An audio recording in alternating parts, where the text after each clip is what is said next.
story takes an unexpected turn. A friend is suddenly gone.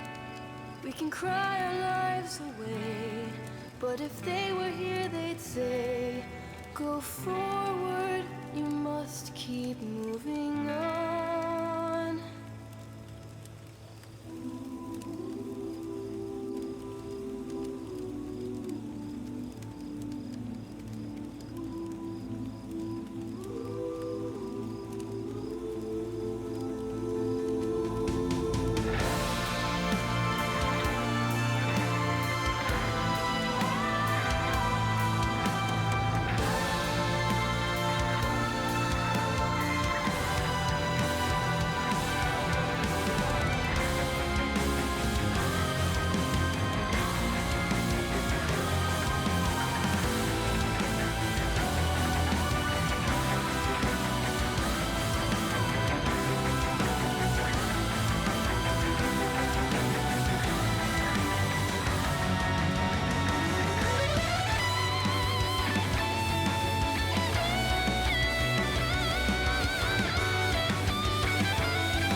Howdy, howdy, howdy, and meowdy!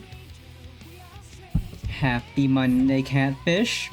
I hope you're all having a fantastic start to your Monday. Morning, afternoon, evening, whatever time zone it may be.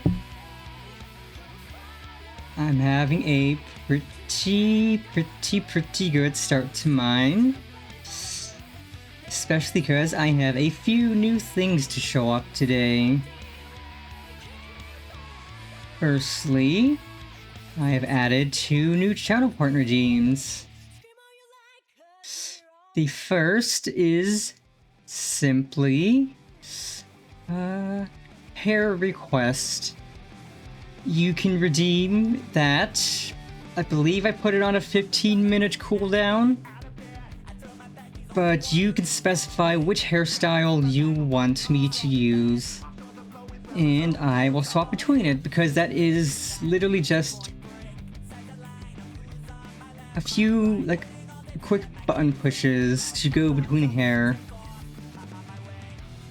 So if you want my ponytail, if you want space buns, or if you want my hair down, you can specify it. I'll do it. Easy. Now, the second channel point redeem is related to a new prop item I have. Now, this specific prop, I commissioned it from a friend yesterday morning before I streamed. And it was done, I want to say, not even 7 hours later. They work insanely fast. Especially for how high quality it is. And this prop item is also tied into the other channel partner redeem. And that redeem is set to enable only, so if I have it on, it's gonna keep it on. If I don't have it on, it'll turn it on. But I do have a button to toggle it on and off on my Stream Deck as well. So that if I don't feel like having it on at the moment, I can turn it off. But then you can force me to have it back on.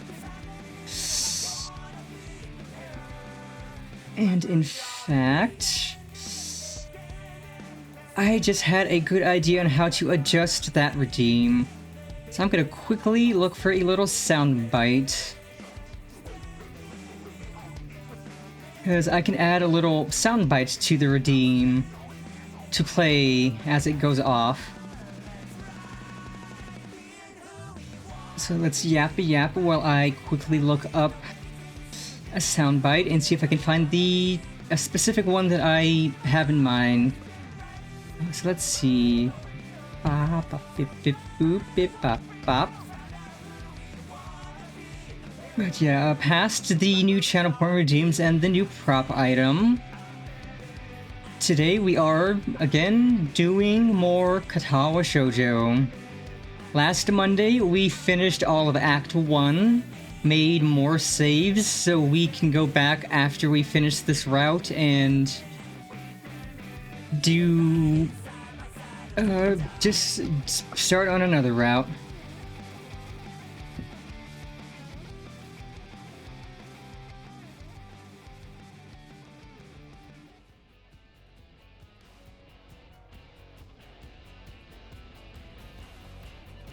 Okay, this one's a perfect sound.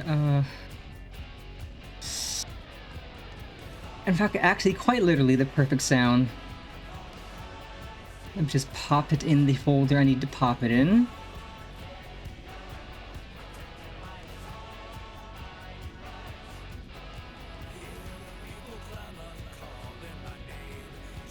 And then I can amend the redeem and make it play a sound as well.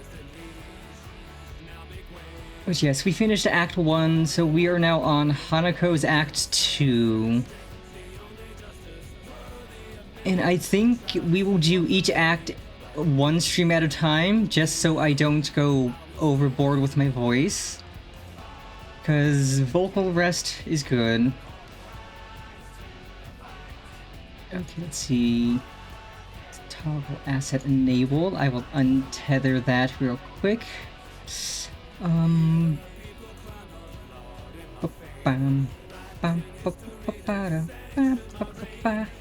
Play sound.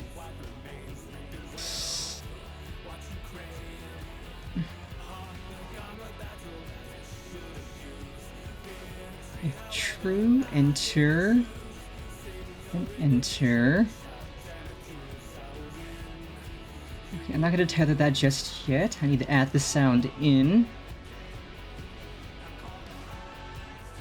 And then I'll glance over at OBS and see...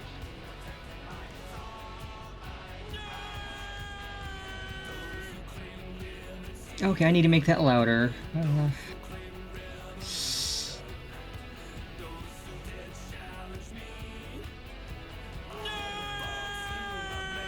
Let's crank it to max.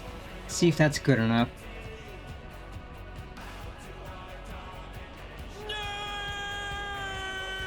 Okay, that should work. Okay. And then I will pop the redeem for free.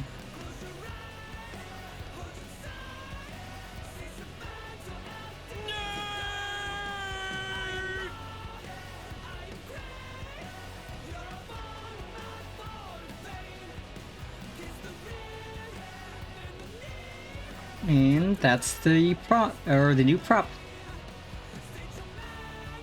It's specifically designed to, or it's designed for my model's head in specific.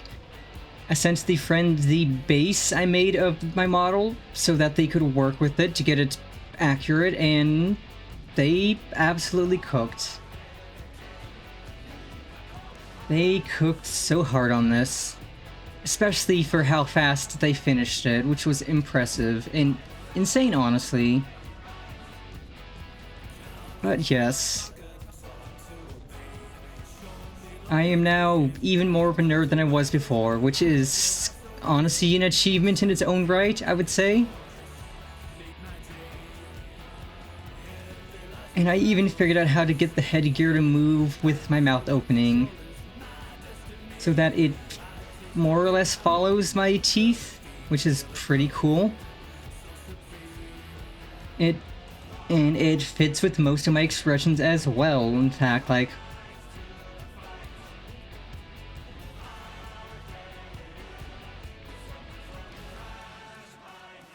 the only two that it doesn't really fit with is the big open-mouthed yay, and it clips a little with the happy tears. Also doesn't work as well with the poggers. But it does work with everything else, thankfully.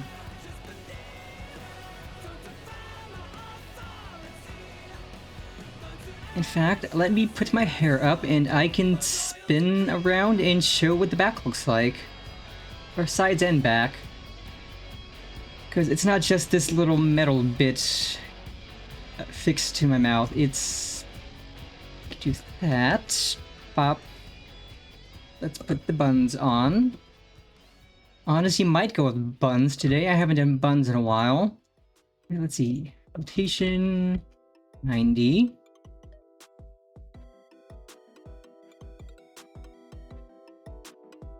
So that's the side. Up 180. Oh, my tail's in the way. I'll turn off my tail briefly. Or maybe it'll sway itself out of the way. No, my tail's gonna be in the way. Okay, I'm gonna toggle that off briefly. Big fat tail with a mind of its own.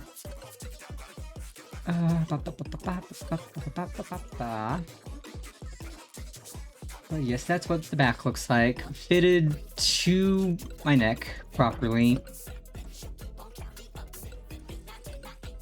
Like, I literally just sent them a reference picture of how this looks in real life, and they cooked on it so fast. This is something I'd wanted to get for quite a while now, but every time I reached out to an artist for it, I either got... well, most of the time I just got ghosted. Like, they said they'd work on it, and then nothing. I heard nothing back from them, so I was like, okay, I'll just consult a friend, maybe, because I have friends who are 3D modelers, and I consulted the perfect friend for this.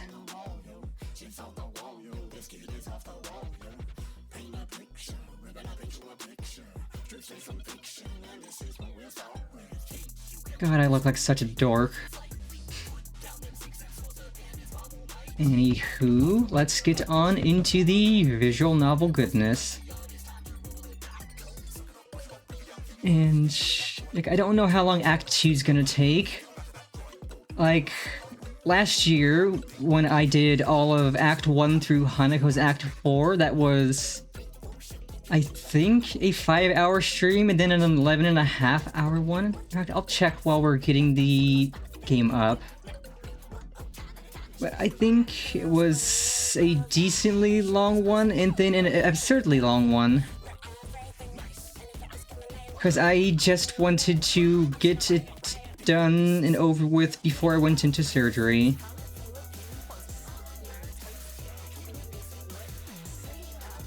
Let's see, playlists, visual novels. Okay, so I had... So the first stream was 11.5 hours, and then I did a stream the day after for 3 hours. So that was 14.5 hours to do Act 1 to Act 4. But I did kind of speed through it a little. I wasn't taking my time with savoring everything. We're definitely savoring things now because it took me 8 hours to do Act 1 instead of however long to do... Let's see, what was that first stream? That first stream was Act 1 to Hanako's Act 3. So her Act 4 was 3 hours, so I can reasonably assume that each act's gonna be 3 to 4 hours probably, which honestly, that's a good stream. That's a good stream length. 3 to 4 hours is a nice cozy stream, especially for one where we're doing nothing but yapping. Okie dokie, game capture. Beep. Pop. And away we go.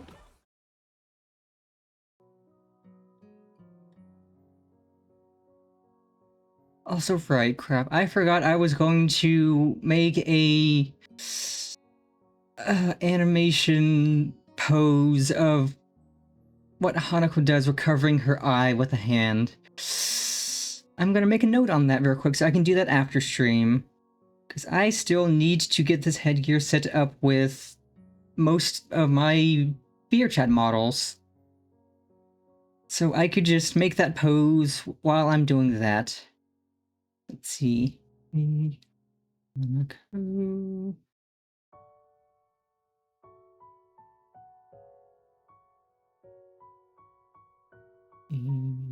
T. Perfect.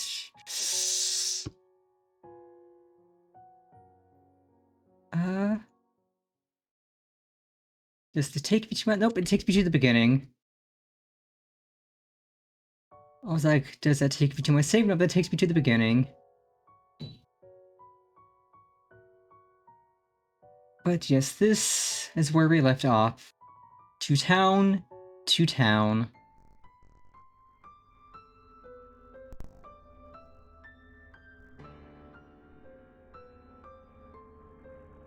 Oh, replace the cinematic again. Okay.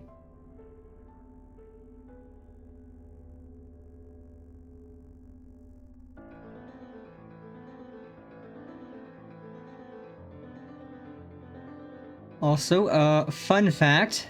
The song that plays during this cinematic is called Jitter. Which is honestly a really fitting name. Though I don't quite remember what the word means, I'm gonna look it up real quick.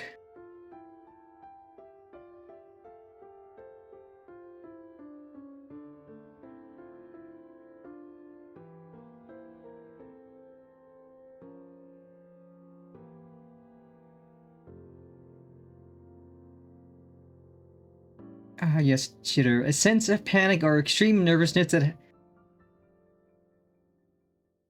Yep. Sense of panic or extreme nervousness, which is honestly fitting. It fits her.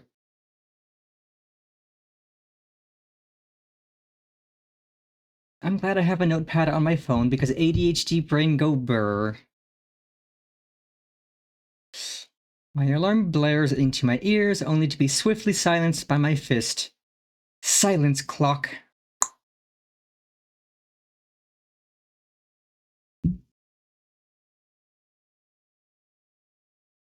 My body switches into auto mode, carrying my subconscious self out of bed and into my uniform.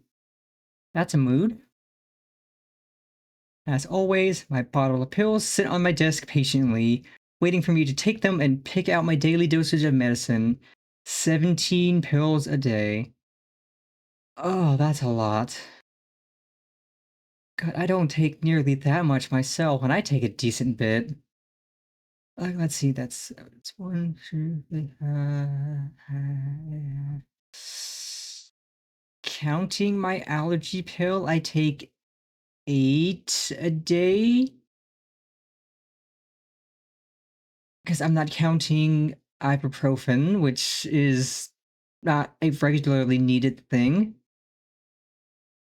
But yes, the meds I take every day, I take 8 pills. 17 is insane.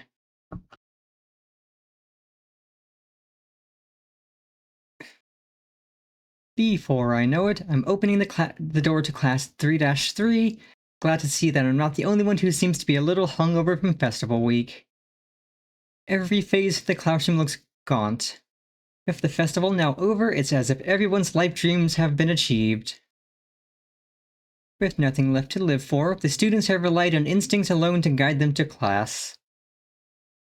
Or maybe I'm just reading too much into it. No, I think you're right. I mean, after something like a festival, you would be tired.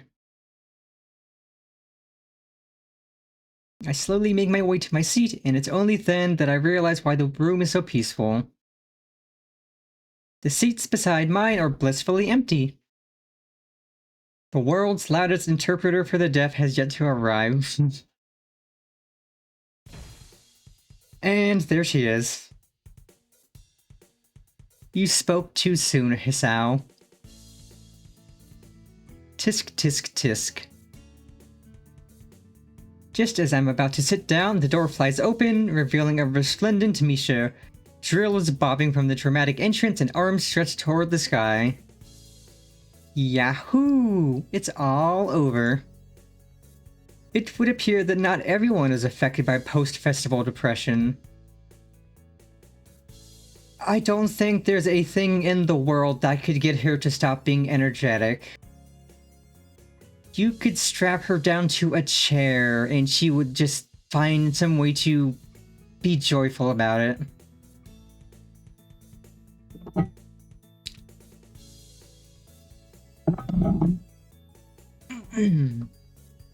The rest of the class glare at her, obviously thinking the same thing I am. Misha, still frozen in the doorway with her arms still in the air, nervously looks around. It's obvious that she senses the foul mood, but can't work out exactly what to do. Suddenly, she jerks forward. Hey! As she stumbles into the classroom, she reveals Shizune, arms still extended from where she shipped Misha. Thanks for the entertainment, but shouldn't you two take your seats? Being a little sassy there, eh? I can respect it. Still slightly embarrassed, Misha takes a few seconds to realize she has to translate. Oh, yeah. Shi-chan says she's not happy with you ditching us last week. We were really busy. Is that so? What about the stuff I already did for you two? Don't you grump at me, I will grump back at you. No matter how dorky it looks.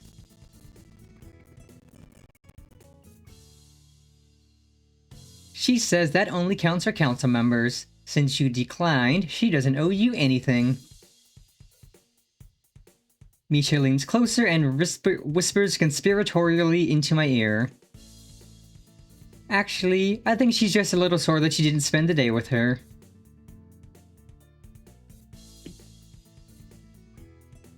I had another girl to spend it with. She's really thankful for your work last week, though. Sensing that she's being talked about, Shizune lightly wraps her fingers on her desk until Misha turns around to face her.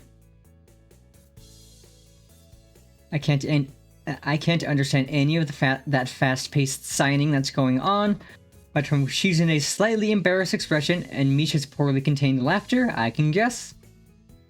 While this exchange is happening, the door opens once again, but this time at a much more reasonable pace. Yay! Hanako quietly enters the room and pulls the door closed behind her. Peering out from under her hair, she quickly scans the classroom. Our eyes meet, and she suddenly stiffens. She closes her eyes, takes a deep breath, and then walks over to my desk. Good morning, Hisao. Morning, Hanako. You're a little late, aren't you? I was talking to Lily. About today. So you've got her list then? We can leave straight after classes in that case. Sure. I'm looking forward to it. Hanako briefly flashes her embarrassed smile at me, then hurries off to her seat. God, she's adorable.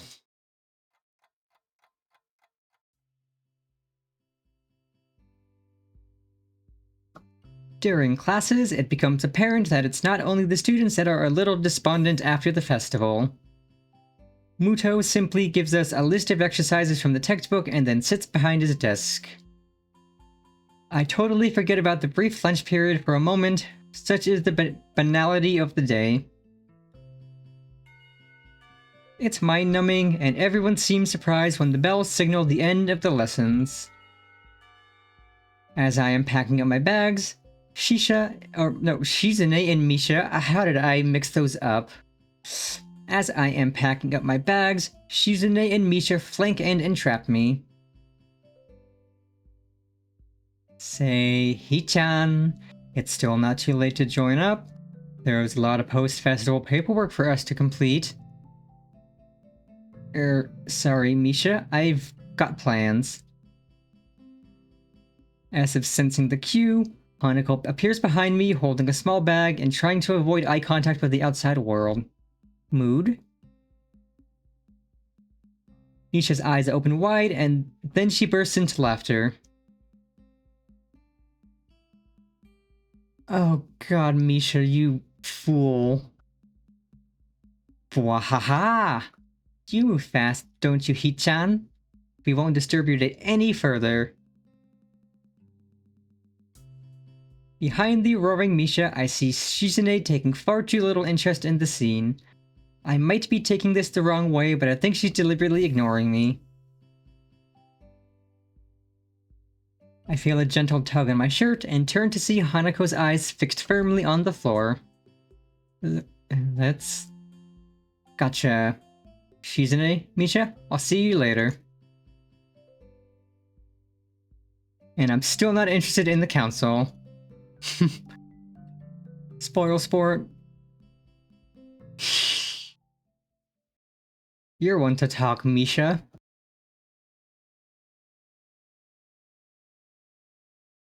Misha and Shizune retreat into the hallway, happily signing to each other. Got all your stuff? Let's head off.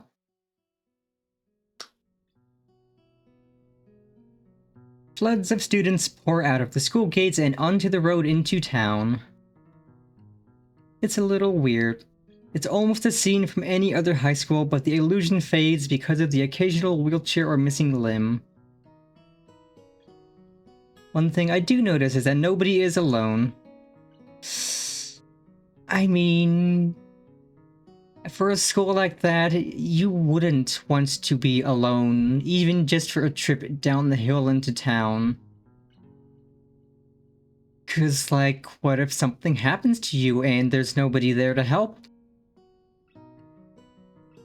Like, Hisao, what if he had a heart attack and he was halfway down the hill with nobody there? He would be screwed.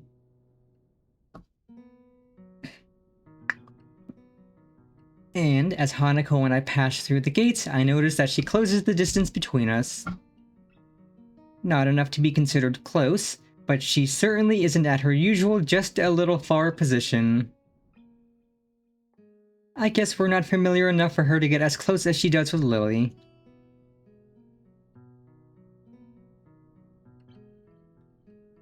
However, even though she has moved a little closer to me physically, mentally she seems to have traveled a mile.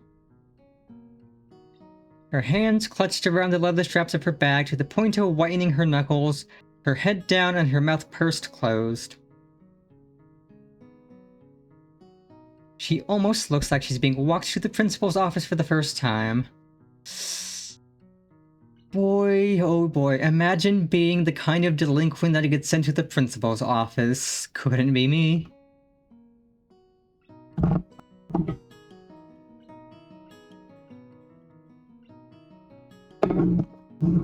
I try to stifle a giggle at the thought, but it is futile. What's the matter? I guess there's no point in hiding it. Sorry. For a second there, it looked like you were getting in trouble. What do you mean? I think you need to relax a little. We're not going too far, and it's only students around, right? Right. It bothers me a little to see Hanako so worked up. And you do this every week, don't you? Yes. Lily. Of course, with Lily. I wonder, has she ever left the school without her? It doesn't seem like much at first glance, but Hanako's dependence on Lily is absurdly heavy. If she can't even handle leaving the school without her, how would she have managed to survive if the two had never met? Would she have found someone else to latch onto? And what drew her to Lily? Was it her lack of eyesight, or was Lily just kind enough to lend a hand? I wonder if anyone would have fit the bill. Well, I'm here. Besides, we're not going far. It'll be over before you know it.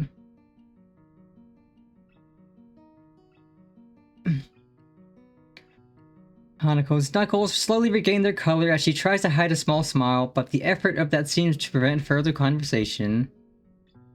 She really is precious.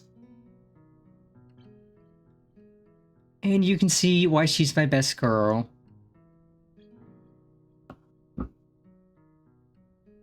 We travel, side by side, down the winding road towards the town.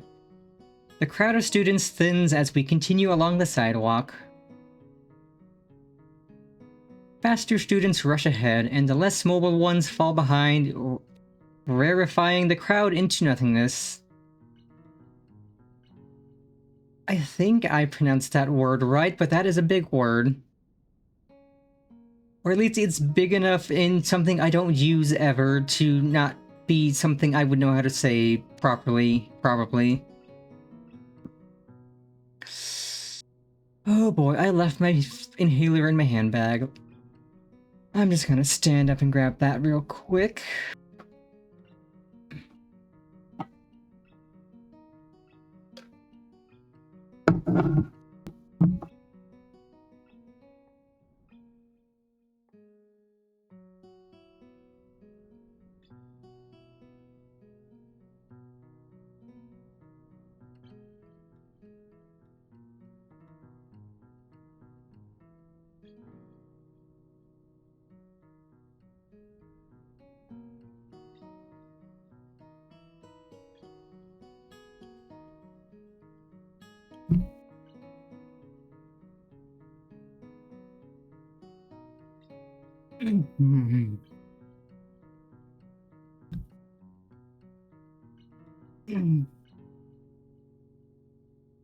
Gotta say, asthma really does suck. Especially because, I think I mentioned before, I never had asthma growing up. It didn't really start until my early to mid-20s. But it's not really gotten any better. Usually I keep my inhaler on my desk. But I've been going out a fair bit the past few days, so I've kept it in my handbag.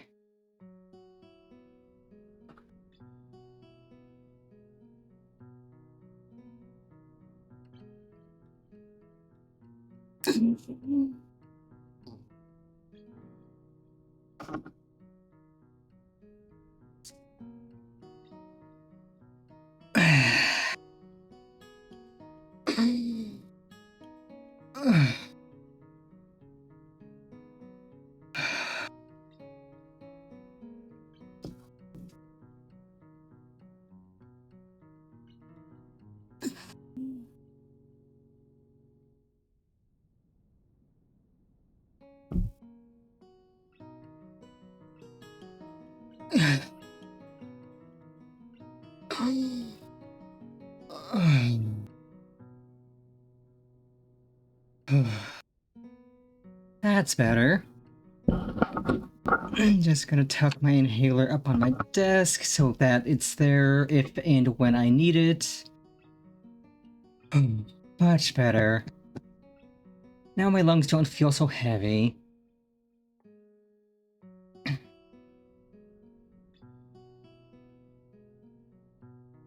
Asthma is really annoying during allergy season, because allergies make it worse. Thankfully, my daily allergy pill prevents pollen from causing problems. So I just need my inhaler whenever my lungs decide to be stupid. Like now.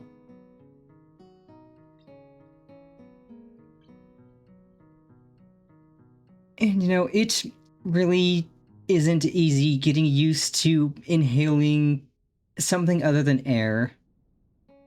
Like the first time I had to use an inhaler, I fucked it up so hard and coughed up a storm because I choked on the medicine I was trying to inhale because I didn't know how to do it right. And it took me a while, but I got used to it. Literally just deep exhale and then deep inhale when you puff the medicine. Hold it for a little and then exhale. And it's funny, like with the weed, holding it in doesn't do anything. With asthma medicine, holding it in does help a bit more. I think you're supposed to hold the medicine in for like 5 or so seconds before exhaling it. And you always do 2 puffs.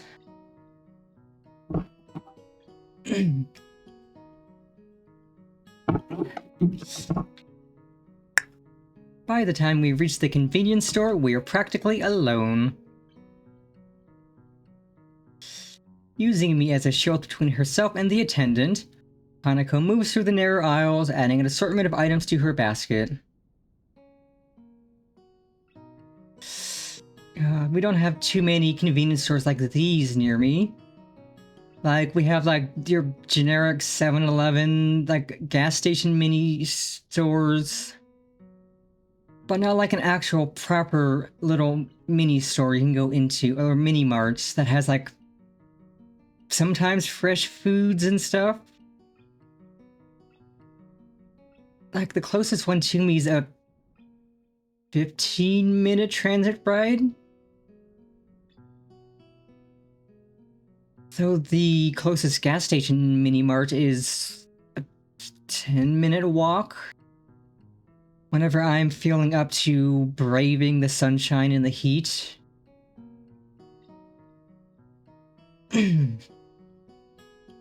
Using me as a shield between herself and the attendant, Hanako moves through the narrow aisles, adding an assortment of items to her basket. Bread, milk, tea, thyme.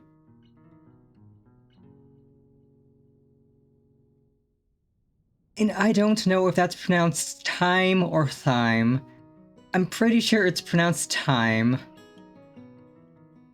Even with the H in it. What kind of convenience store sells herbs? The good kind?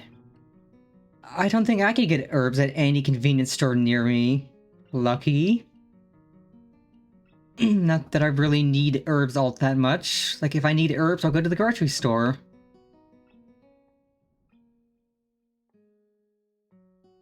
Then again, nothing about this town seems normal, which may not be such a bad thing in retrospect.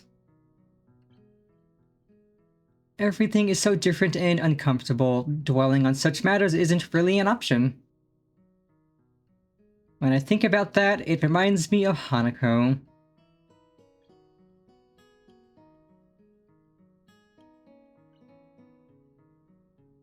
No matter how much you try, you can't escape her scars. They still interrupt my train of thought when I see them. I mean, you can avoid looking at them when you don't see them as something out of the ordinary. Like, as someone with scars of many shapes and sizes myself, it's... like, if I see somebody with scars, I'll glance at it briefly, it's like, okay, they have scars. They're just a normal person. I'm not gonna pay attention to that.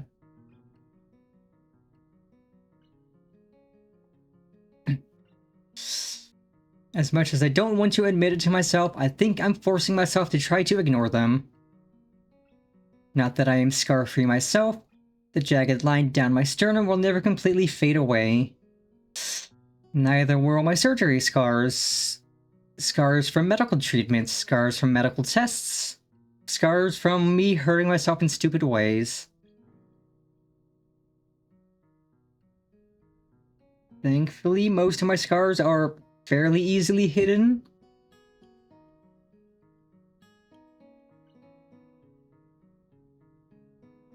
I just have the luxury of being able to hide it easy. You and me both, brother. But, in a way, both of our scars remind me that we're all in this place for a reason.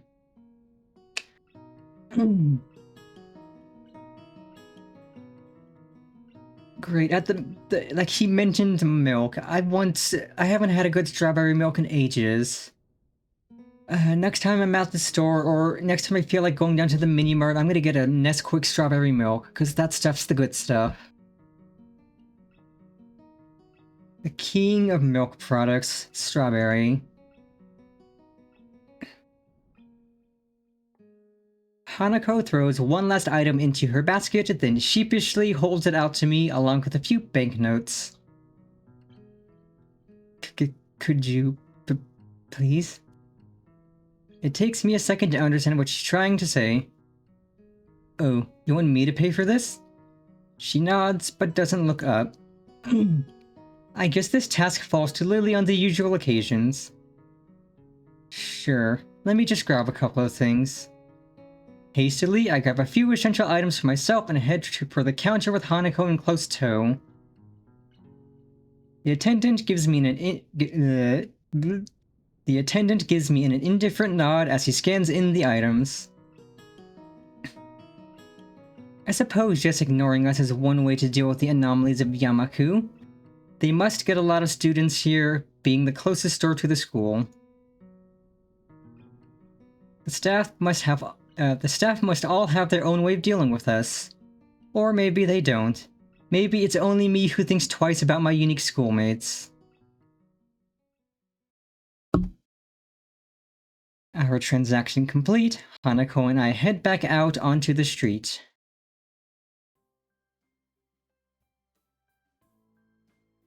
The road is pretty much abandoned now. The students that were heading out have already left and nobody has started returning just yet. And with only the school ahead on the road, there doesn't seem to be anyone else around.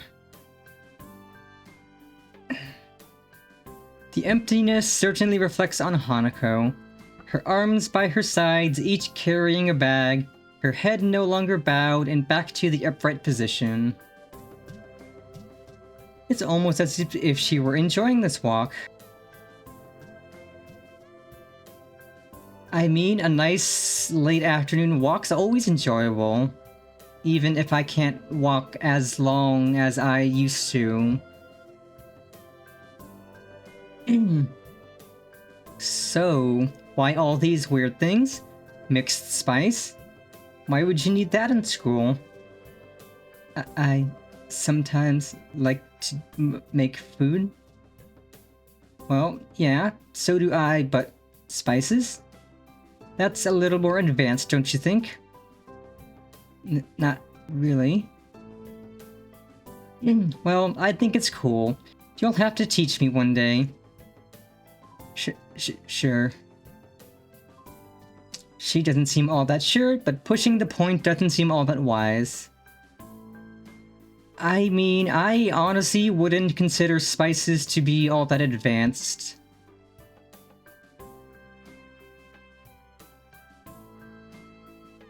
Like, even if I'm making something like top ramen or something, I'll mix in some spices. Like, a little bit of Cajun seasoning does wonders. And I'll always put a little bit of soy sauce in the bowl before I put the noodles in broth in, so that it can mix nicely. She doesn't seem all that sure, but pushing the point doesn't seem all that wise. At the very least, she seems a great deal happier than she did on the walk down here. That alone makes me a little happier. Outside the girls' dorm, Hanako and I sort out the grocery bags with our respective purchases. In comparison, my things look positively plain. I tell you, you're putting me to shame here. No, I'm not. I'm only joking. I have a stack of homework that I skipped last week, so I must leave now. Will you be alright getting that to your room? Yeah. Sure. Okay then, I'll see you tomorrow. But bye. We part ways and I return to my room. Piles of papers sit upon my desk begging to be completed. With the entire ruckus of the last week, I've barely had any time to catch up. I tried to keep up with my studies while I was in the hospital, but some of this stuff I've never seen before, even back in my old school. Totally unprepared, I pop the top on a can of drink and get to work.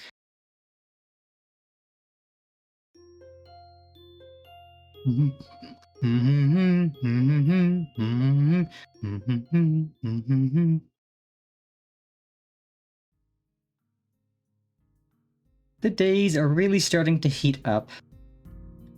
This morning, I awoke covered in sweat. By the time the student body starts leaving their dorms for breakfast,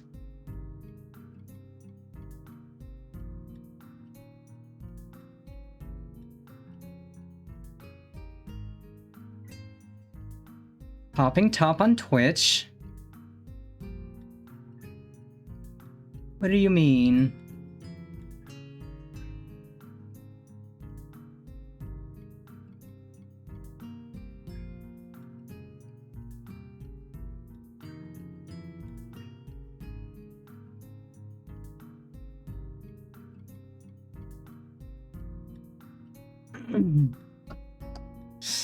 By the time the student body starts leaving their dorms for breakfast and morning duties,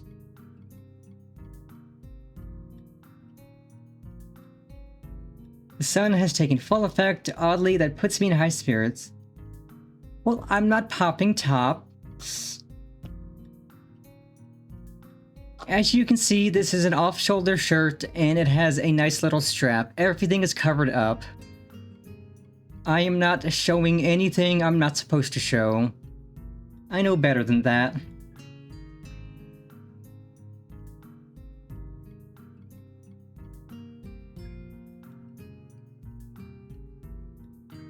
Well, of course, I have to have the big fluffy tail.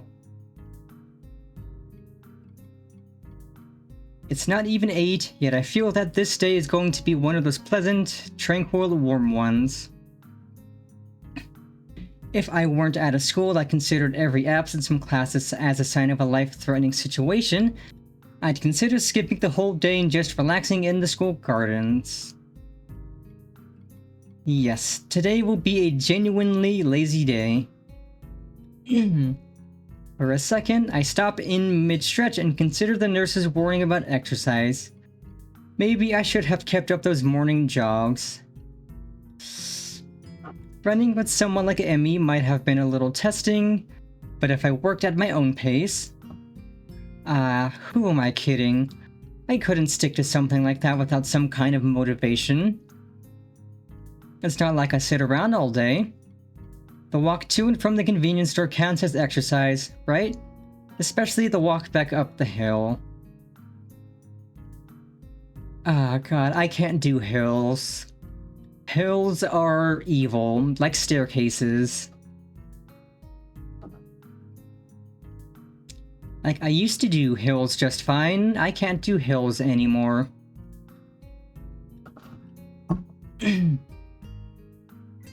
True, game night with Koki is always fun. Yeah, it's no big deal. Compared to months lying in a hospital bed, I'm getting plenty exercise. It seems that I'm not alone in my appreciation of the day.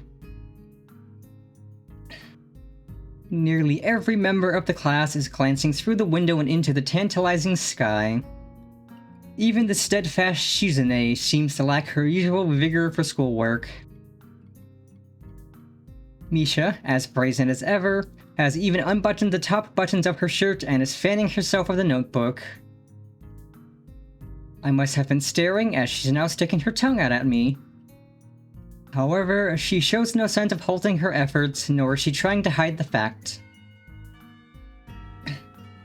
The lunch bell seems to catch everyone by surprise, and the class empties at a much slower pace than usual. The heat seems to be draining the need to rush from everyone. Well, almost everyone. Hisao? Hey there, Hanako. What can I do for you today? Hanako already has a lunch bag in hand. I don't have to be a detective to work out where this is going. Um, would you like to have lunch with us again? I brought enough for everyone. Awesome. You don't have to be so stiff about it, though. Uh, uh, right. I take it we're going to the tea room? Please? Lily said she'll meet us in there, so we should... should... should... should go ahead together. Sounds like a plan. This heat has made me pretty hungry. Hanako breathes a sigh of relief and I gather my things together. Yeah, I don't get what it is with heat making you hungry. It's annoying. As usual, the aura of the tea room is refreshing, feeling isolated from the rest of the world. Then again, the usual din of the school seems to be a bit subdued, most likely from laziness prompted by heat exhaustion.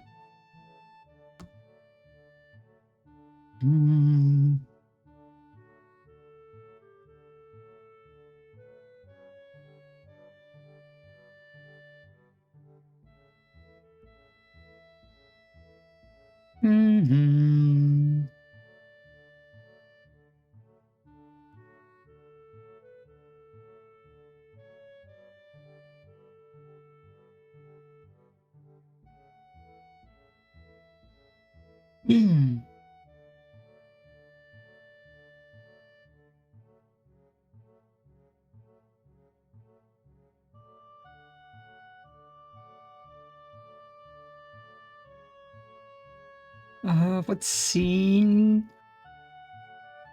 Okay, making slow progress.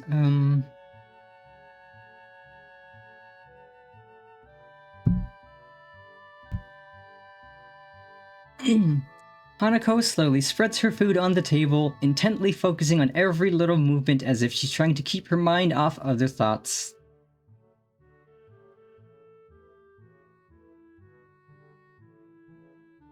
It's not much, but I can tell from her demeanor that she has prepared everything with utmost care. I guess Lily isn't here yet. Should we start without her? She'll be here soon. Hanako struggles with the lid of the container of rice. Here, let me help with that. I take the container from Hanako's hands and try to force open the lid. Try as I might, it seemed wedged shut. Let me guess, did you put this in while the rice was still hot? Yes. I was in a rush. I put the container on the table between us. I thought so. It looks like this is wedged shut. We'll need some hot water to get it open. But that could be a pain in here. We'd get water everywhere. Well, in that case, how about I contribute to today's meal? Second best girl, yippee!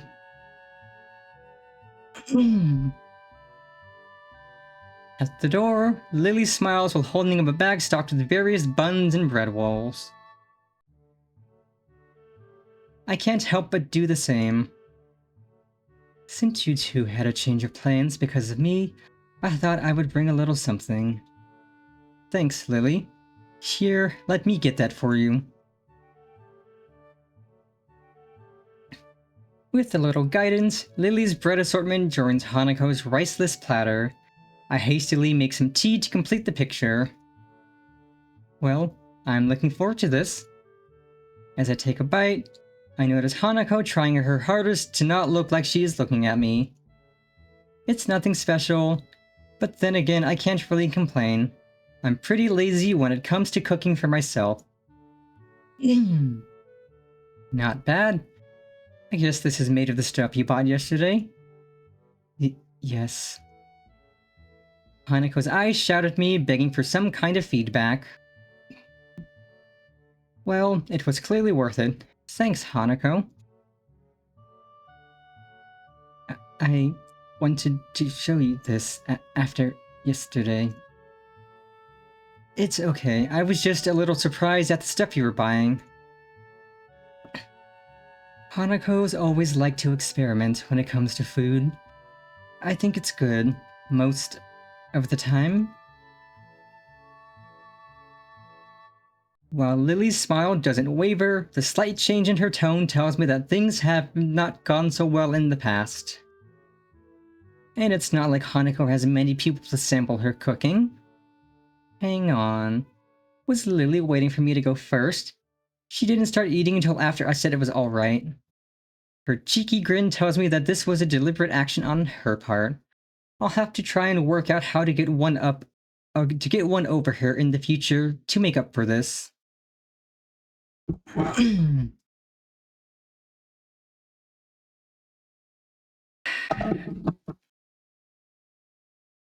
Well, it's good, and that's all that counts, right? Right. Lily, satisfied at not being the first to sample Hanako's creation, begins to consume the food in front of her. I find myself staring as I watch her chopsticks gently touch the plate, their tips delicately poking and tracing to quickly ascertain the positions of the food as she dexterously picks it up. One might think she were a child playing with her food, if not for the situation, though she does it with such care and thoughtlessness that it's obvious this is simply how she eats this kind of meal. Not wanting to miss out, I start filling up myself. Hanako takes a different approach, waiting until Lily and I have our hands clear before quickly snatching up her share.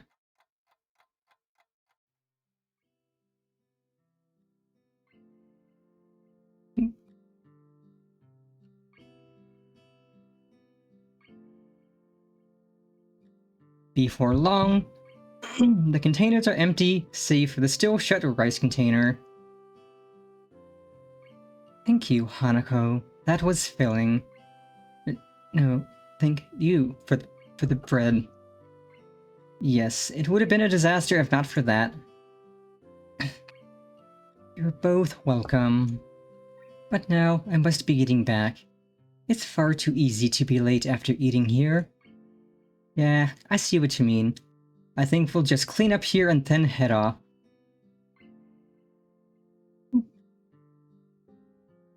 Well then, good day. Lily leaves, her cane tapping away down the quiet hallway. Hanako and I quickly pack our things and stay seated, waiting for the bell. Together, we stare out the window and into the endless azure sky. If it weren't for the pealing of the bells, I would have sworn that time had stopped. The urge to skip class rises in my gut. I shoot a glance at Hanako, who shows no signs of moving either. Not just yet.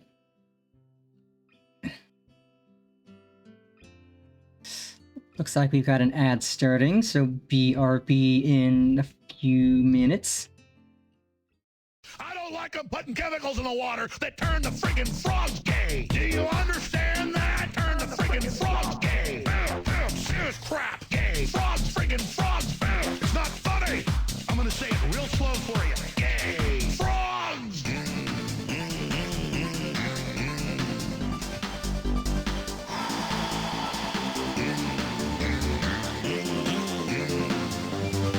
Won't you fight for your life?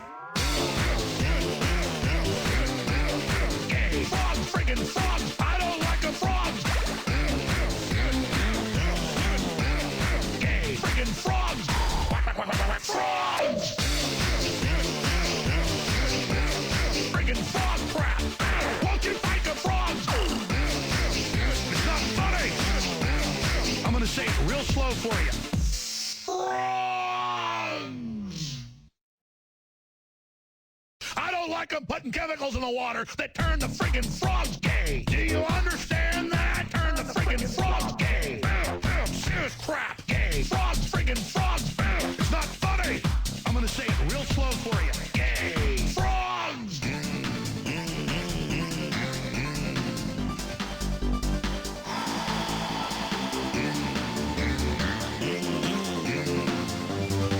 Won't you fight for your life?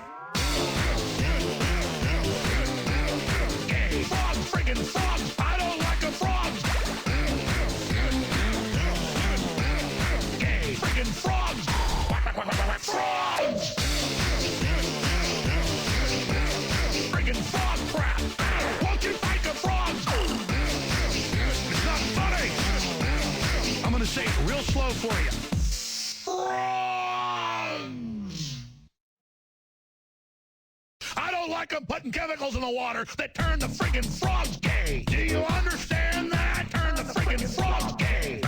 Serious crap gay. Frogs, friggin' frogs. It's not funny. I'm gonna say it real slow for you. Gay. Frogs.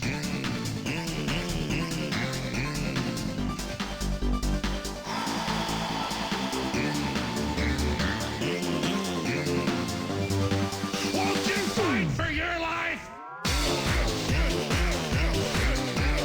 Gay. Frogs, friggin' frogs. I don't like a frog. Gay. Friggin' frogs. Frogs. Friggin' frog crap. Won't you fight the frogs? It's not funny. I'm gonna say it real slow for you. Frogs. I don't like them putting chemicals in the water that turn the friggin' frogs gay. Do you understand that? Turn the friggin' frogs gay. Serious crap gay. Frogs, friggin' frogs. It's not funny. I'm gonna say it real slow for you. Gay. Frogs.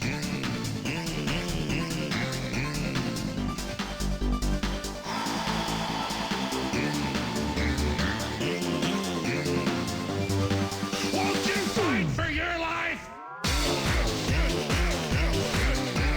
Gay. Frogs, friggin' frogs. I don't like a frog. Gay. Friggin' frogs.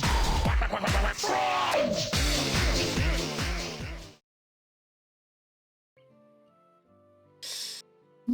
Welcome back, welcome back. The interval between the warning bells and the end of lunch bells passes in the blink of an eye. We really should go. People will freak out and start a search party if we skip. Hanako sighs.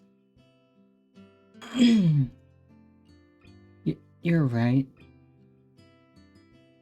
Slowly, she rises to her feet and I follow suit.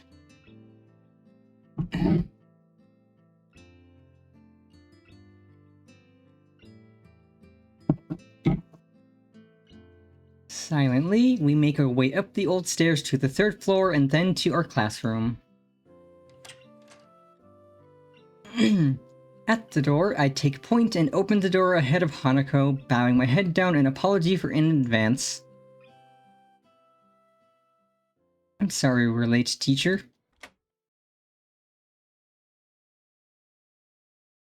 I am greeted not by stern words, nor by an angered instruction to take my seat, but simply by the silence created by 15 or so students trying not to laugh. Muto, ever tardy, has yet to arrive. However, the fact that Hanako and I have arrived together is blatantly obvious. Don't you start, Misha.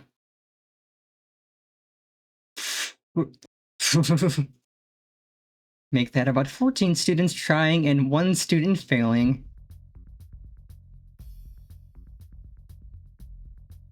Lord have mercy. The lovers return. Wahahaha. Yeah, thanks. You can calm down now. I step through the door and realize that Hanako is firmly pressed against my back, hiding herself from the class. With my steps coming closer to my desk, she eventually breaks from me and stiffly walks to her own. Her efforts to mentally block everyone's presence from her mind are written fairly clearly on her face.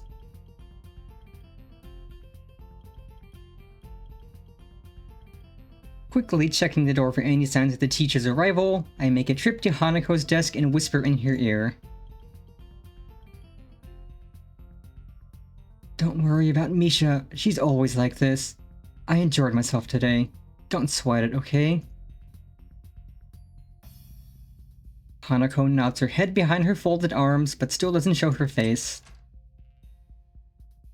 I yearn to stay and console her more, but Muto picks this exact moment to enter the class, halfway through his lecture as if he started it in the hallway. Which, of course, is directly proportional to the charge, but inversely proportionally to the square of the distance. Science talk, I can't even make sense of it because he's in the middle of something. He's so engrossed in his speech that he doesn't even notice me sneaking back into my seat from Hanako's desk. While Muto's spiel rambles on, Misha leans over to me. The teacher may not have noticed your tardiness, but I did. That much is obvious from the show you just put on. I have been instructed to let you off the hook for today, but only on one condition. Oh? And what would that be? You have to help us this afternoon. I crane my neck to look over Misha's shoulder.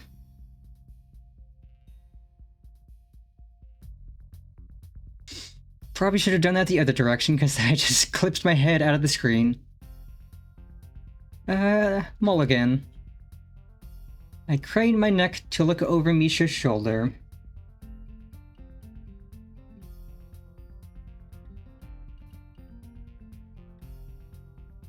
Shizune is conveniently not making eye contact with me. Fine, just for today. I've already told you I'm not joining the council, remember? Of course. Doing so could be considered. She looks down at her notebook, obviously looking for her place in her script. Under duress, and hence would be against regulations. How very strange of you to be considerate of the regulations now. Things should be done by the book. It's just that the book hasn't been written for every situation, so there are times when it can be ignored.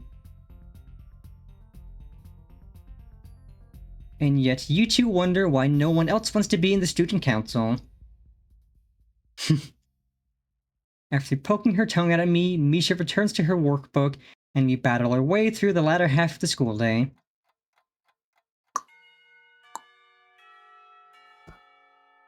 Nope, not a new scene. Beam boom. Before I can even stand up, Misha and Shizune have placed their hands on both my shoulders. Hey, I said it'd help out. Damn. This is just insurance, Hisao. Insurance. Hisao? Hanako timidly tries to leave the room by circling around us, and I suddenly realize that this may be my one chance to escape. Oh, hey Hanako, what's up? Hey, what makes you think you've got time to chat? Oh, relax, this won't take long.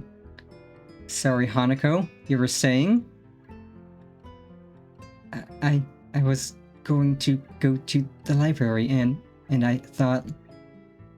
Hanako's thumbs dance around each other and her eyes flit about the room, looking everywhere but at us. Sorry, Hanako, but Hisao has to come with us. He's got work to do. Oh, but you can help too if you'd like.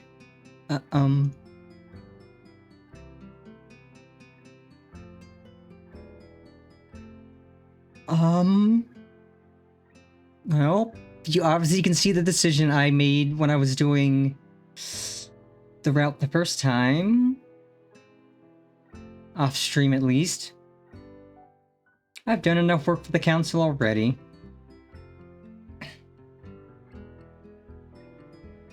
Hey, Shizune.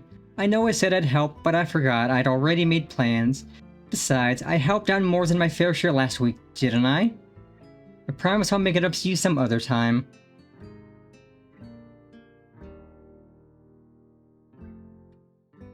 Shizune and Misha release their grip on me and have a long, deep, and silent conversation.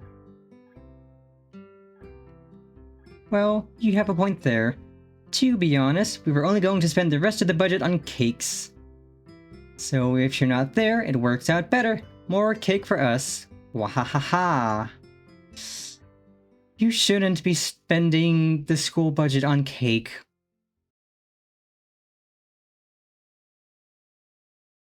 Shizune about faces and marches out the door, and Misha skips out after her. Well, that was a lot easier than I thought it was going to be. Last week those two were like bloodhounds, or prison guards. Okay, new scene time. Oh, I can kinda...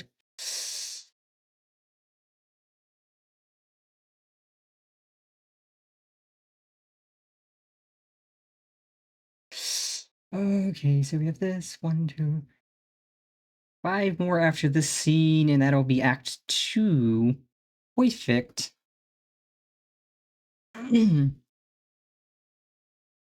Well, that was a lot easier than I thought it was going to be. Last week those two were like bloodhounds, or prison guards. Or maybe prison guards bred from bloodhounds.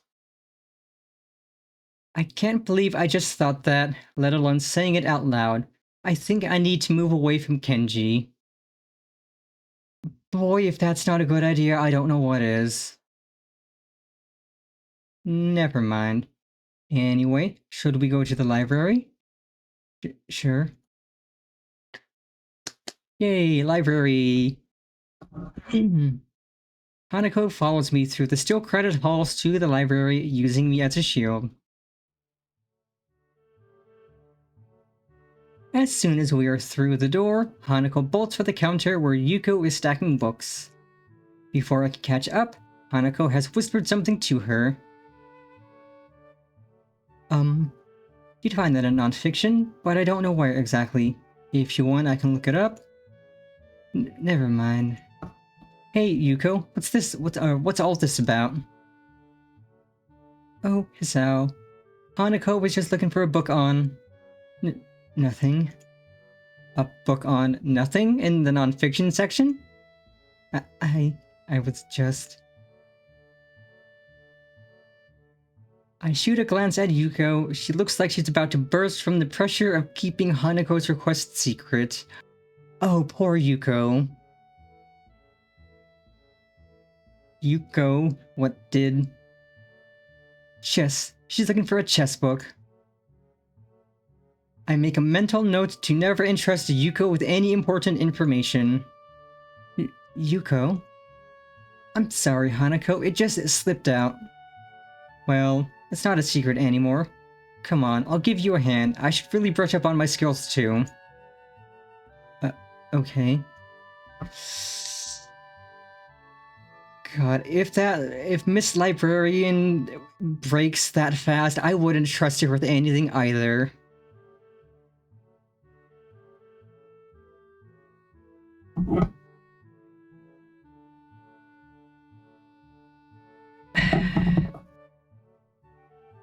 Yuko disappears behind the counter in shame as Hanako and I wander into the depths of the nonfiction section. I know there's supposed to be a system for categorizing these books, but I don't see how anyone can decipher it without spending half of their life researching it. True, like, I know there's the Dewey Decimal System, but I don't understand that at all.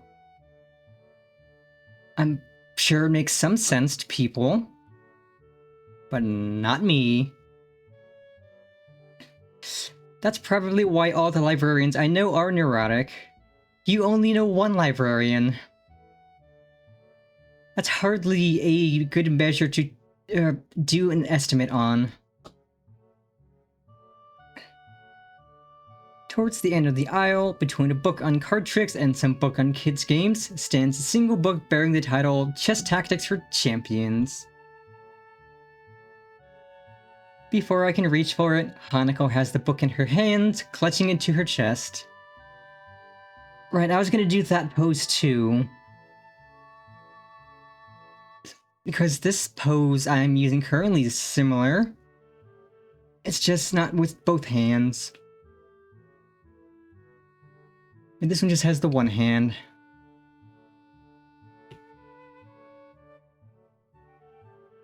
Well, I guess that's yours then. Mind if I borrow it when you're finished? Sure. I just haven't really played against anyone but Lily before, so I thought...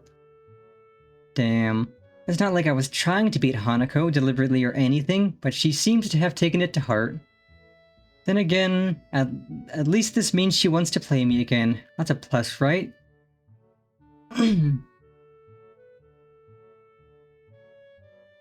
God, you could challenge me at chess and I'd either be good at it or abysmal, because I don't play. I know how to play. I could get through a match, but I'm not good at chess. Ha. Well, it's not like I'm a master or anything, I just played a bit before. It occurs to me that I haven't told Hanako about my condition. I falter for a second, deciding to cover my tracks.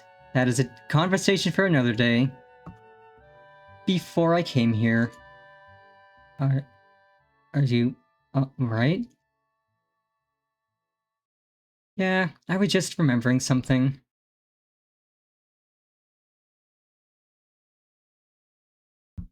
When I think about it, I shouldn't be afraid to tell Hanako about my condition and my time in the hospital. Judging by her scars, she probably spent a fair amount of time in a hospital bed. But for some reason, I can't bring it up. At least not today, and not on short notice. Eager to break off the conversation, I grab a random book from the shelf. It's some book on the world's fastest roller coasters. Oh, hell no. Published in 1982. Well, maybe slightly less hell no. I wouldn't trust a fast roller coaster from the 80s because it's probably going to be not the best condition. Well, not very up to date, but it should at least be interesting. Well, we both got books now. Should we go sit down? Hanako seems to accept my bluff, and we head to the reading nook in the back of the library. Neither of us says a word, we simply open our books and start reading. I try to read my book, but it would seem that in 1982, roller coasters weren't nearly as large as the ones built in the decades since. Most of the ones listed are made of wood. Something about that doesn't seem safe to me. Yeah, that's definitely not safe. But they're also not really super fast, so... Still not safe? Question mark? Question mark? Exclamation point, maybe?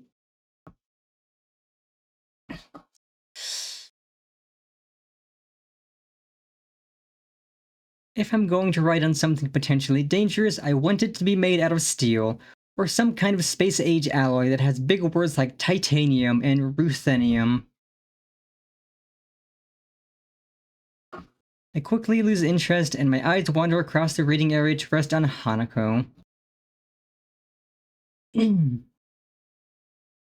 Hanako seems absorbed in her book, flicking back and forth through the pages as if confirming what she just read. I wonder if that's actually effective or if she's just overloading herself. She unconsciously brushes her hair from her face, temporarily revealing her scar tissue. I'm still not sure about the protocol here. Is it right to ask her about her scars? Or her past? How long was she in the hospital? Does she still visit the doctor? These all seem like the questions that you'd ask someone who just transferred to your school, translated into the local language. But to date, no one has directly asked me any of them. Well, except Rin, but I don't think I should use her as a guide to proper social behavior. For the time being, I'll just keep my mouth shut. If someone wants you to know something, then they'll tell you. Trying to force the issue might drive Hanako back into herself.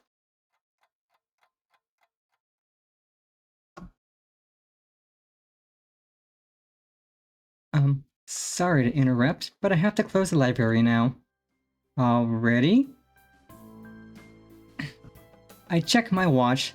Somehow, as I was lost in thought, nearly 2 hours have passed. Boy, if that's not a mood, I don't know what is. Do you want to check out those books? I could do it on the way out. Please? I'm done. I'll drop this one back on the way through. It wasn't as interesting as I first thought. Hanako marks her place with a slip of paper and stands up. The girls head to the counter and I return my book to what I think is the right shelf. Yuko scans Hanako's book with practiced precision, yet still manages to fumble it. Oh, there we go. Third time lucky. Since this is a non-fiction book, you can only have it for a week. That's okay. Yuko shuts down the library's computer and herds us out the door. I didn't think it was this late already. But you're the one that told she had to close. Yes, but I know, but that was before I looked at the time. I'll see you later. Yuko bolts down the hall, her handbag trailing behind her like an awkward streamer. Awkward streamer? Oh my god, I gotta mention. I guess all librarians really are neurotic. Huh? Never mind. I was just thinking that I've never met a librarian that can organize their time, no matter how good they are with their books. Oh, know what you mean? Hanako smiled in amusement. It wasn't meant to be a joke, but I must have reminded her of some other librarian or something. I have to get back. Yeah, me too. I didn't realize it was this late. Thanks for letting me hang out with you. No problem. I'm going to my dormitory room now anyway, so do you mind if I tag along? Okay. Hanako sets off ahead of me and I need to jog a little to reach her side. We walked through the gardens, eventually arriving in front of the dorm buildings. Man, you walk pretty fast.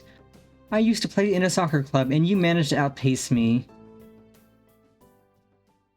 I kinda regret saying that. It has less to do with her pace than with the fact that my condition has significantly worsened my fitness.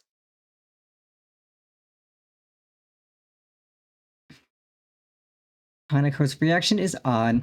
I expected an awkward attempt to downplay her walking speed, but she just blushes while looking at her feet and smiling. Silence hangs in the air between us. That happens often around Hanako, but feels slightly different than usual this time. After a few seconds, I try to break the silence. Here you go. See you in class tomorrow? Sure. Hanako waves a short goodbye before pushing her way through the dorm's doors. I stand and look at them for a while before making my way to my own dormitory room. Oh good, we avoided Kenji.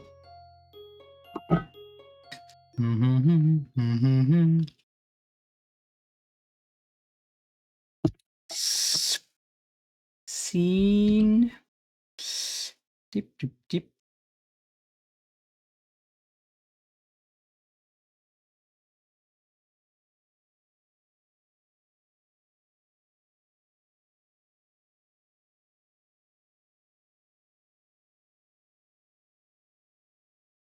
Chirping birds. Normally, this would be a good time to reflect upon the beauty of nature. But it is 6 a.m. That is way too early to be up. Covering my head with the pillow, I slam my face into the mattress, hoping that the impact will send me instantly back to sleep.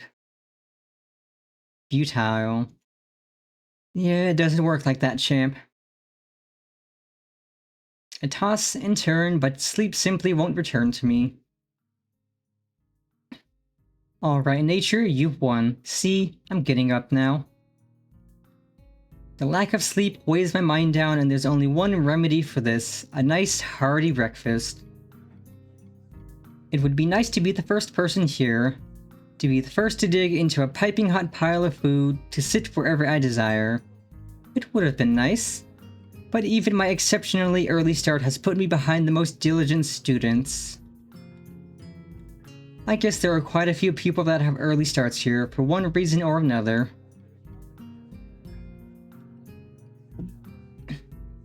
A group of students in sports clothes huddle around one table, eagerly discussing game plans in between inhaling great gulps of food. Scattered around the hall are a number of bleary-eyed students, probably suffering from the same ailment as myself: noisy birds. And, of course, there are the people that actually enjoy getting up this early, the ones with their bags stuffed with textbooks and completed homework. Ah yes, the psychopaths. No one should ever reasonably enjoy getting up at 6 in the morning. It's hard not to despise people like that, even more so when you're tired yourself. Picking out a familiar face from the thin crowd, I head toward the nearest table. Lily sits alone, delicately feeling her way around a small plate of eggs with her fork. It's almost a shame to interrupt her and her clockwork movements. I wonder, is this how a blind person zones out? Simply moving in predetermined patterns learned over the years, just like how a sighted person would eat while reading a newspaper. Good morning, Lily. I didn't expect you to be here this early. Oh, Hisao, you startled me. I didn't know you took to breakfast this early. I don't. This is an exception to the rule. I'd greatly prefer to be late to school than early to breakfast. Lily gives a small sigh at my admitted tardiness as I begin eating my food. It doesn't take long for her to lapse back into her previous mindless nibbling. Each short motion lacks energy. I suppose this is similar to letting your eyes wander while performing any ordinary chore.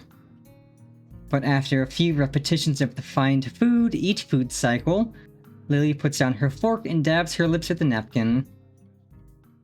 Hisao, do you mind if I ask you a question? Damn.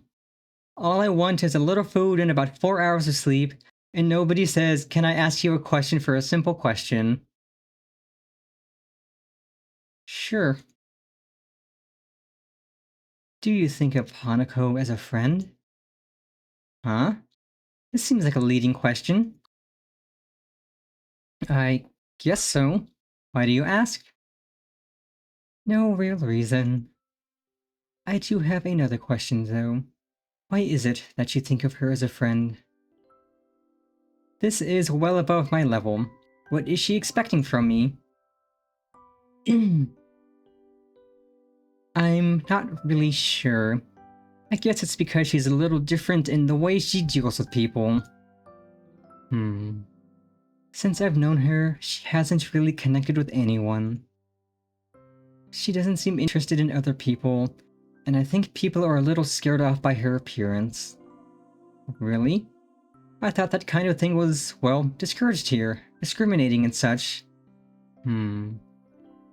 If I were to put it one way... She furrows her brow in thought, a move which makes me slightly anxious as to what she's plucking from her mind. I'd say that you're a little naive. Naive? I'd be insulted if not for the slightly cynical grin on her face. I see. While Yamaku has a stronger sense of community compared to other schools, it's far from being free of conflict. Rules cannot remove human nature, after all, only suppress it. That's something I've noticed, actually.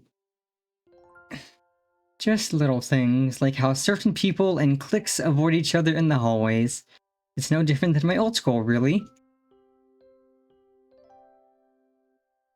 Even Lily and Shizune could be considered bitter rivals, even though they both seem like fairly accepting people. Well, at least the Misha-tinted Shizune does. Who knows what actually goes on with her fingers and behind her glasses? I guess you're right. But when I first came here, everything was a bit of a shock. I kept on making mistakes, or at least thinking I was making mistakes. Like when we first met and I said "I see" to you. I didn't know that was considered rude or anything, so I tried to just put it in the back of my mind, treating people any differently and that kind of thing. So I didn't. I told myself that Hanako and you and everyone else was just normal, and I tried to ignore the obvious. I talked to Hanako as if she were any other person, and so we became friends. At least, that's how I think it happened. But you know, I feel guilty just from saying something like that aloud. As if it took extra effort to think of Hanako, or you, or anyone here as normal people. I don't think that's right.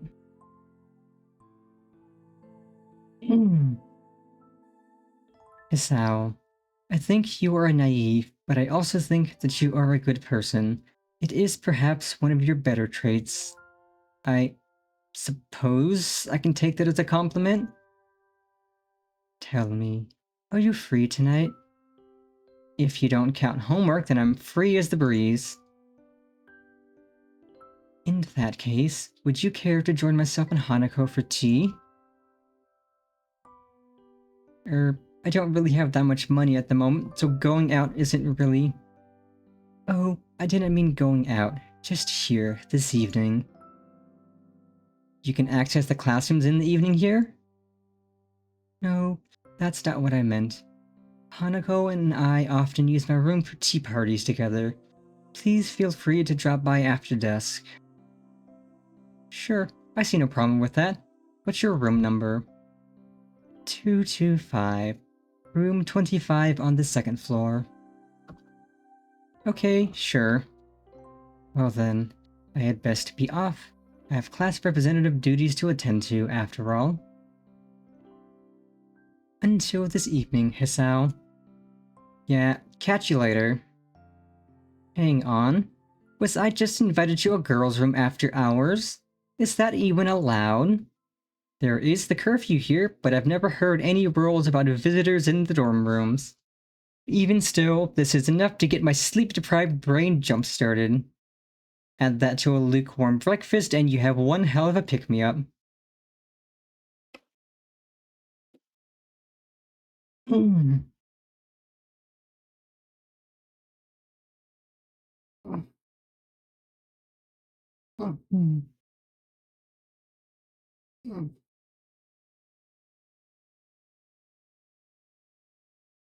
I grudgingly go to class, still a little excited at the prospect of breaking the rules. I feel a little like a kid planning to sneak out of his window at night.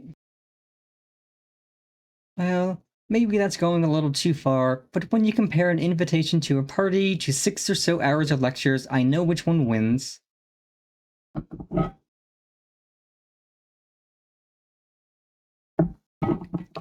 Misha and Shizune do little to relieve my boredom either. For once, they seem determined to actually complete Muto's assignments.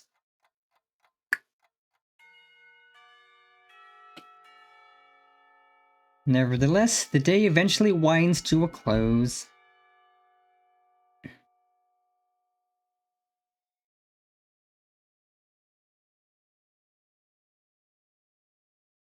Me. I hurry back to my room to wash up and comb my hair. Thankfully, I don't run into Kenji. Thank God. The less I see of him, the better. Before long, I am leaving the boys' dorm.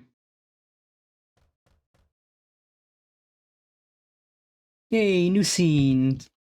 Which means we have, including this, 4 more scenes. And we're only an hour and a half in.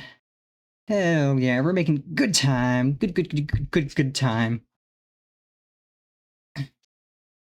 I nervously rap on the door marked 225, checking my watch once again. Is that you, Hisao? The door is open. You can come in. Lily's voice lilts through the door and soothes my nerves. This is the first time I've been invited to a girl's room after dark. Even though I know there is no ulterior motive behind this invitation, it doesn't stop my mind running wild with possibilities. 1 guy, 2 girls in a dorm room with the tea set. When I put it like that, it sounds a little dodgy. Giving a small sigh to steady myself, I gingerly put my hand on the handle and opened the door, craning my head to see inside. Oh, they're in pajamas. Hold on, chat, we're gonna change the pajamas real quick. I don't like them putting chemicals in the water that turn the friggin' frogs gay. Do you understand that? Turn the friggin' frogs gay. Serious crap gay. Frogs, friggin' frogs. It's not funny. I'm gonna say it real slow for you. Gay. Frogs.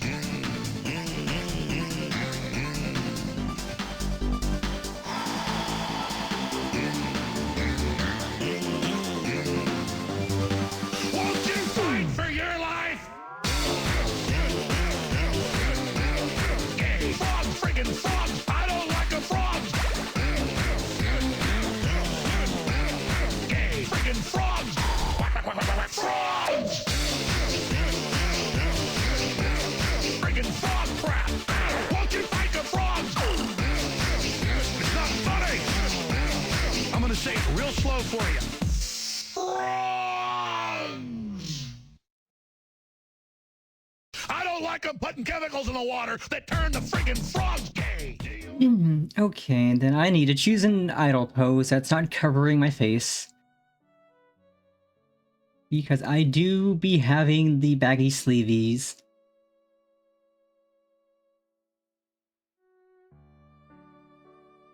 Oh, this music is so cozy. Oh, why are my foogies up? I'm not in voice. How long has that been a thing? Or how long has that been there? And right, I need to turn off my TTS little chibi. Okay, that's probably been covering up so much. That's a problem. But okie dokie artichoke, let us find a pose that will not cover my face.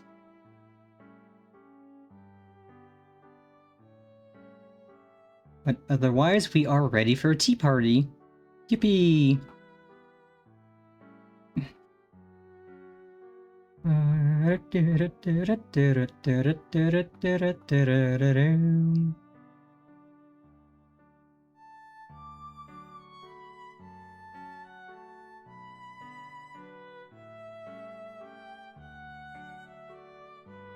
In fact, let's bust out our teddy bear as well. If we're gonna have a tea party, let's have a teddy bear too.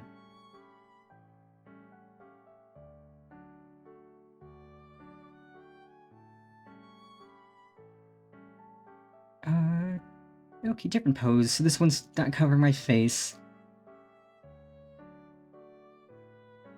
There we go, this is a good pose. Perfect.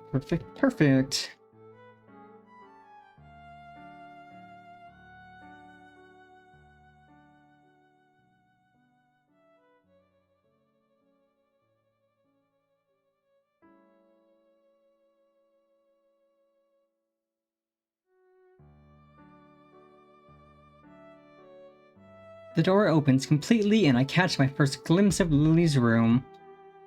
Her furniture looks almost antique, but the bare walls and flat surfaces are barely decorated at all. In the center of the room sits a low table where I see a small tea set at rest.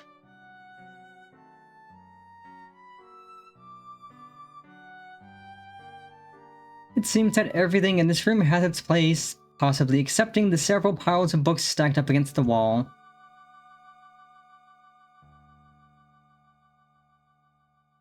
My sense of vision isn't the only one to be stimulated. The faint smell of something can be picked up on the air. Nail polish, perfume, makeup. It's hard to describe in any way other than girly. My eyes finish a quick sweep of the room before returning their position onto the girls. Lily sits next to the small table wearing very dark blue pajamas. Dark blue pajamas with shorts that show off plenty of her alluring pale legs. Opposite her, Hanako sits adorned in a conservative light pink gown. Her hands are firmly fixed between her legs, her shoulders forward and her head down as if trying to hide herself in it. It would be easy for her to do. It looks about 2 sizes too big for her. Yay, fellow member of the Baggy Pajamas Club! Waves of flannel flow from her frame, making her look like a child playing dress-up in her parents' clothes. She looks up to confirm my identity, and the beginnings of a thin smile creep across her face, before vanishing so fast that I can't be sure they were ever there. There's no point in you standing in the doorway, Hisao. I take a step into the room, closing the door behind me. I'm afraid this really is a small room for the 3 of us. Would you like to take a seat? I slowly walk to the table and sit down, trying my hardest not to disturb anything along the way.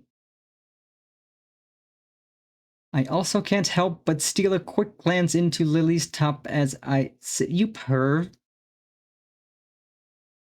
Hisao, you pervert.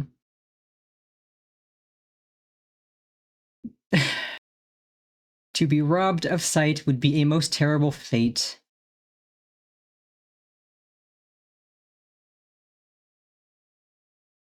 Well now, how about some tea? Hanako, could you please pour? Sure. Hisao, would you... Would you like... I would love some tea. Do you need a hand? No, I'm fine. Thank you. Lily finds it difficult to resist a smile at her companion's nervousness, something I can't really blame her for. Been a tiring day? Yeah. I relax at my place, opposite of the cabinet. To my left is the blue-clad Lily, and to my right sits the pink Hanako. The tea set on the table looks cute as well as practical, painted red with a floral motif. It looks odd when contrasted with Lily's plain but generally sophisticated-looking furniture, which leads me to think that Hanako might have picked it out. There is a slight ting when Hanako accidentally clips the teapot on a cup as she is pouring. She breathes in sharply.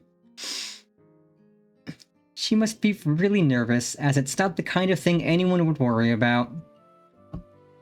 Hanako quivers at her mistake. It's okay, Hanako. There's no need to be nervous. Hanako seems to find some confidence in Lily's reassuringly soft-spoken words and deftly pours the next 2 cups. Here... Here you are, Hisao, Lily. Hanako carefully places the cup and saucer in front of Lily and myself. I could get used to service like this. Thank you, Hanako. Yeah, thanks. You're welcome.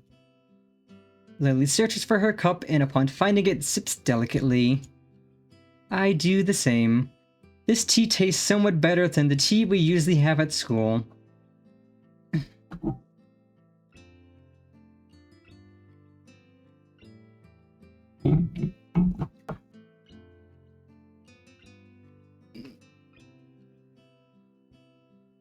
This is nice. It's so different from any tea I had before.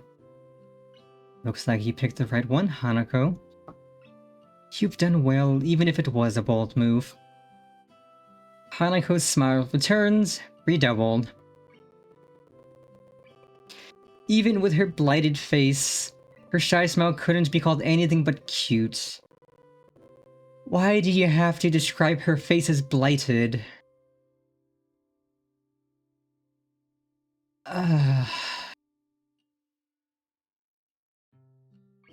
I'm glad you like it. Hanako, finally beginning to relax, sips from her cup. Something about this makes me think about Lily's question at breakfast. Why am I friends with Hanako? Lily seems genuinely concerned for Hanako's well-being, but it's not like I can do anything to help her. As far as I can tell, her scars don't hold her back physically, and everyone I've met seems to have overcome their disabilities to some extent. I don't have any ulterior motives to hang out with Hanako. We just share similar interests. Isn't that enough?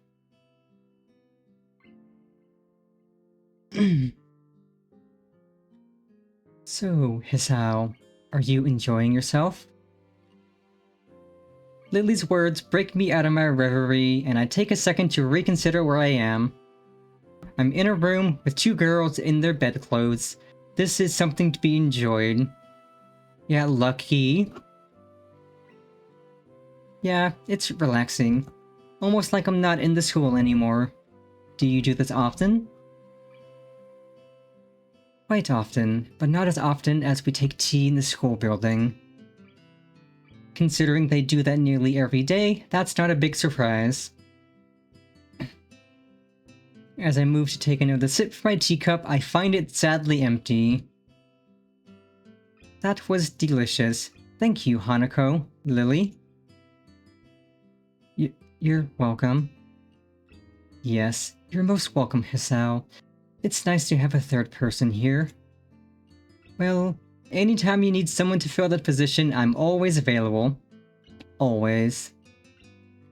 One must be sure to get one's point across in these circumstances. Lily lets loose a yawn which she unsuccessfully hides with her hand. Pardon me, I think I'm a little tired. I think we're all a little tired. My, how astute we are tonight, Hanako. We really should head to bed. We all have class tomorrow. Yeah, I should go. Thank you for your presence, Hisao. Thanks. You'll come again? Not even a whole army could stop me. I'm impressed by your determination, Hisao. Either way, you're right, we'd best get going. I stand up and make for the door. Hanako gingerly stands up behind me. I stop and face her. Are you coming with me? Hanako instantly blossoms into full blush. No, not this room isn't. It's okay, I was only joking. Oh, okay, good night. Good night, Hanako. Good night, Hisao. Night all. And with that, our tea party finishes. I'm still not sure what it is that Lily wants me to do for Hanako, but I don't want to let her down. I wait until the door has closed behind us before turning to Hanako. Hey, Hanako. You don't have to be nervous around me or anything. I mean, we're friends, right? Right, we're friends. If you ever want to hang out or anything, just let me know. We still need to have that chess rematch, remember? Sure. But I don't think you'll win. It wouldn't be any fun if it was easy. Hanako seems to give a muted laugh, but she could have just as easily been exhaling. Good night, Hisao. With that, Hanako quickly retreats into her room located next to Lily's. I start to walk back to my dorm, but the simple act of walking seems to drain me of my energy. I barely make it to my room before I am hit by a wave of exhaustion. I kick off my shoes, fall into bed, and fall asleep by the time my head hits the pillow. Well, lucky you, I don't fall asleep that fast. I don't think I've ever fallen asleep that fast even when I was in a hospital.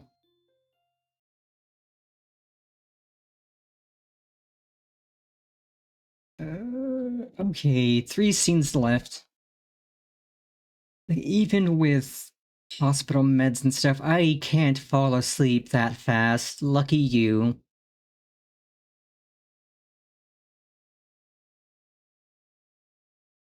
I pull my door closed, ready for another day of classes. Not him. We're putting in our grumpy face chat. Sleep well? Kenji's sudden arrival makes me jump and I narrowly avoid butting heads with him. I know he has poor eyesight, but he knows who I am now. Does he still have to stand this close? Oh, yeah, like a baby. Damn, why do people say that? Have you ever heard of baby sleep? They scream. All night. Every night.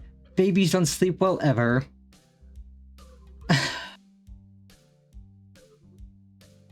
This guy's gonna give me a headache. Well, there goes my restful state. I have to remember to never use figures of speech with Kenji.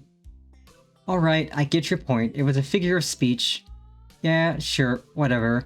Where were you last night? I had a favor to ask, but you weren't around. For a split second, I considered telling Kenji the truth, that I was spending time with Hanako and Lily. Thankfully, that split second passed as soon as it came. I was just out, checking out the local area and stuff. You know, recon. Good man, good. I knew you were the type to plan ahead. Ugh. I swear. Anyway, what was this favor you wanted? I was going to get some takeout, but I needed change. Wait, what? I gave you money last week and you still haven't paid me back. Tch. And I was starting to think you were cool. Kenji fishes around in his pocket and produces his wallet. As he counts out the 400 yen he owes me, I can clearly see at least 2 10,000 yen notes. Hey, what the hell? Why are you borrowing money off me when you've got that much cash? Kenji hisses a little, realizing that he's been had. Get off my case, man.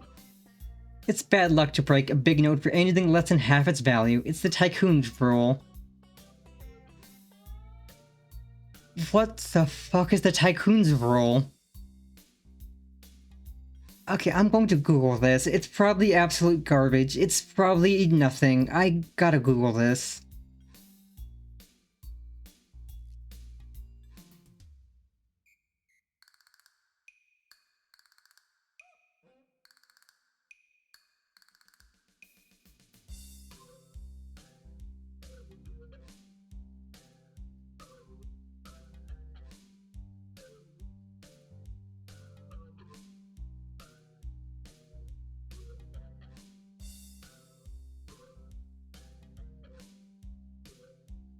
Oh.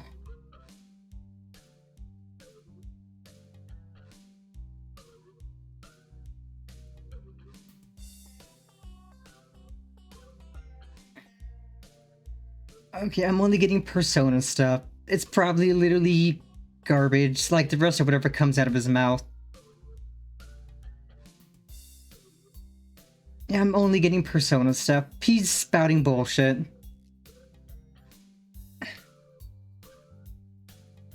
Last night's dinner is going to cost me 7 years of bad luck. 7 years!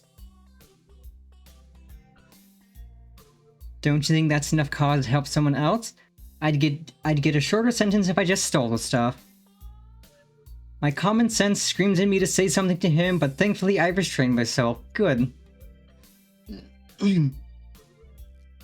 Arguing a point like this to with Kenji will just lead to further and more complicated discussions. Yeah. Yeah, I guess you're right. Maybe you should plan these things a little better. Yeah, man, I know. But I've just got so much stuff to do, it's hard. And you're never around anymore, so I'm on my own. We're supposed to be brothers in brotherhood, remember? Yeah, I get you. Global conspiracy and such. I'll keep my ear to the ground. Kenji draws close enough for me to get a clear whiff of his garlic-tainted breath. You'd better, man. You're already spending less time here. That's the first thing they do. They'll try to split us up. Divide and conquer. Sun Tzu said that. Did he really now? I'm going to look that up as well.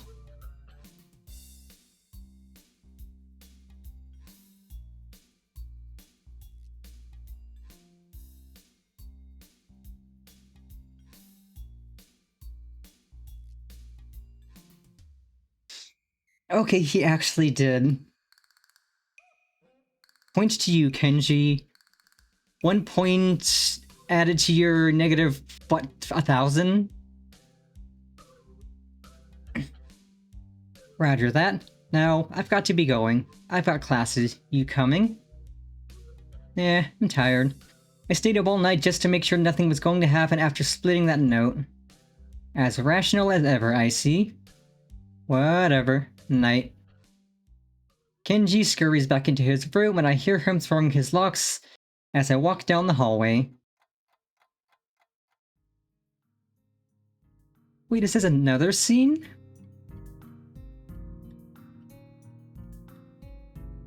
Oh, okay, so small change was just that little bullshit with Kenji. Okay, we just have this in the next scene for Act 2. We might have a really short stream today. But I won't complain, cause I do need to not overdo it with my voice. That is why some people can't roll their tongue, or why their second toe is longer than their big toe. Muto beams a half-moon smile at us, obviously proud of his explanation of recessive genes. However, no matter how impressed he is at the science that defines who we are, the classroom seems to be reduced to a stupor. Why is it that a bad explanation can make even the most interesting things seem worthless? I can see Muto deflate as he realizes that nothing he said in the past half hour has sunk in. Whispered conversations start to break the silence, and like an avalanche, the noise level in the class starts to rise. Defeated, Muto identifies some questions from the textbook and sets to clearing off the blackboard. Almost as if expected, Hanako packs up her things and leaves as soon as people start talking and laughing among themselves. The initial shock of seeing someone play so blatantly truant has started to fade, but it doesn't stop me from wondering. Is she leaving because she doesn't want people to speak to her? Or is it just the thought of people around her shattering her peace? Before I can think about the topic any further, the lunch bells ring. I wonder if she was simply taking the opportunity to leave early.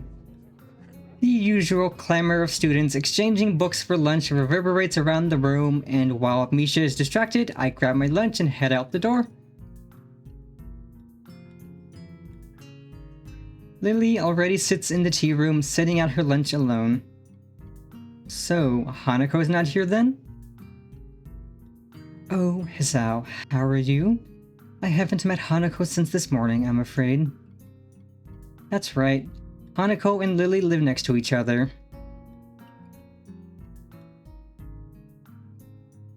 Somehow, I think their morning conversations are slightly more grounded than Kenji's ramblings.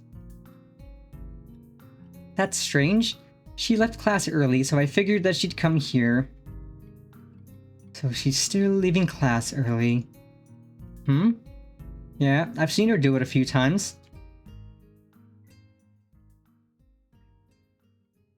Lily drops her head a little, and her tone of voice is notably depressed.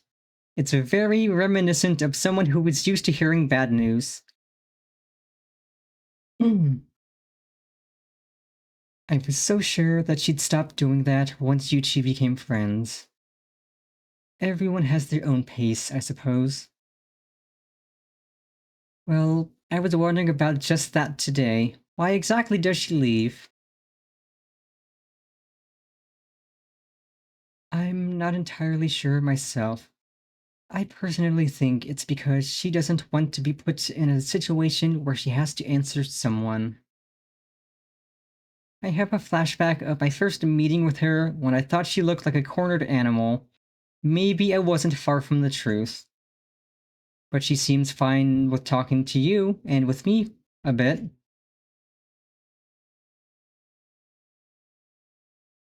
It's a little more complex than that. I imagine that the first thing most people ask her about is her scars and what happened.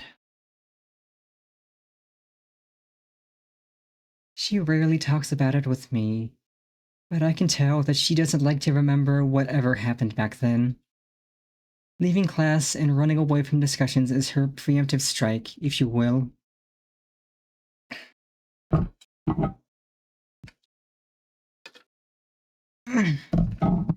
Huh. So then, how does that explain her talking to me? You said it yourself yesterday at breakfast. You tried to ignore her scars. Once she saw that you weren't going to ask her about that, she opened herself up to you. Hmm. I guess you're right. Maybe. I don't know. You know her better than I, so I'll take your word for it. I wouldn't worry about that. I'm sure you'll come to know her as well as I do soon enough. I welcome the prospect of her having a new friend, and the two of you have such similar interests.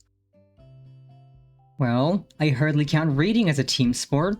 It is good to have company, though. True, like, I don't mind reading alone, but I would much rather read with other people around. Just like drag some beanbag chairs up against each other, just curl up and read.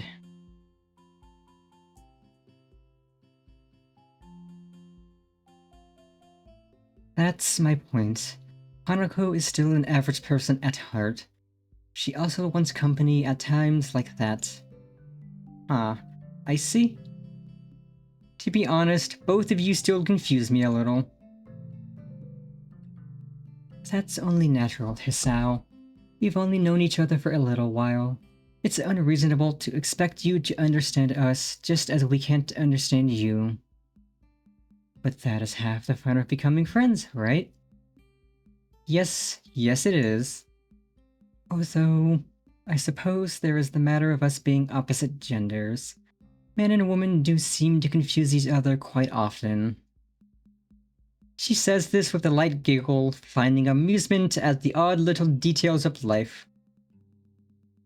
I hope you don't mind, but I'm going to start eating. No, go ahead. I think I'll eat something too. I've got some books I want to drop back at the library before classes start, so I'd better get a move on. You'll probably find Hanako there as well. If you do see her, can you tell her to stop by my room later tonight? I'd like to talk to her. You're not coming? Unfortunately, I have a class representatives meeting later, so I'll be gone as soon as I've finished my lunch. Okay then. If I don't see her in the library, then I'll tell her in class. I'm sure she'll be back after lunch. We fall silent as we start to eat, and I take a second to reflect on our conversation. I've always thought that Hanako's shyness was simply due to her being self-conscious of her scars. But that is a pretty superficial way of looking at her. Just when I thought I was able to see through the fog of Lily and Hanako, I realized that I'm more lost than when I started. Lily quickly finishes her lunch, acutely aware of her meeting. I don't blame her. Shizune is most likely going to be there, and I doubt she wants to give her the satisfaction of another argument. I must be off. Same time tomorrow? Same time, same channel. I'd better head off too. I don't want to risk being late. Lily smiles gently, picks up her cane, and walks out into the hall.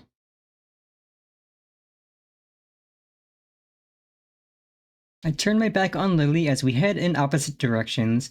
For some reason, I find myself hoping she doesn't get into another fight with Shizune.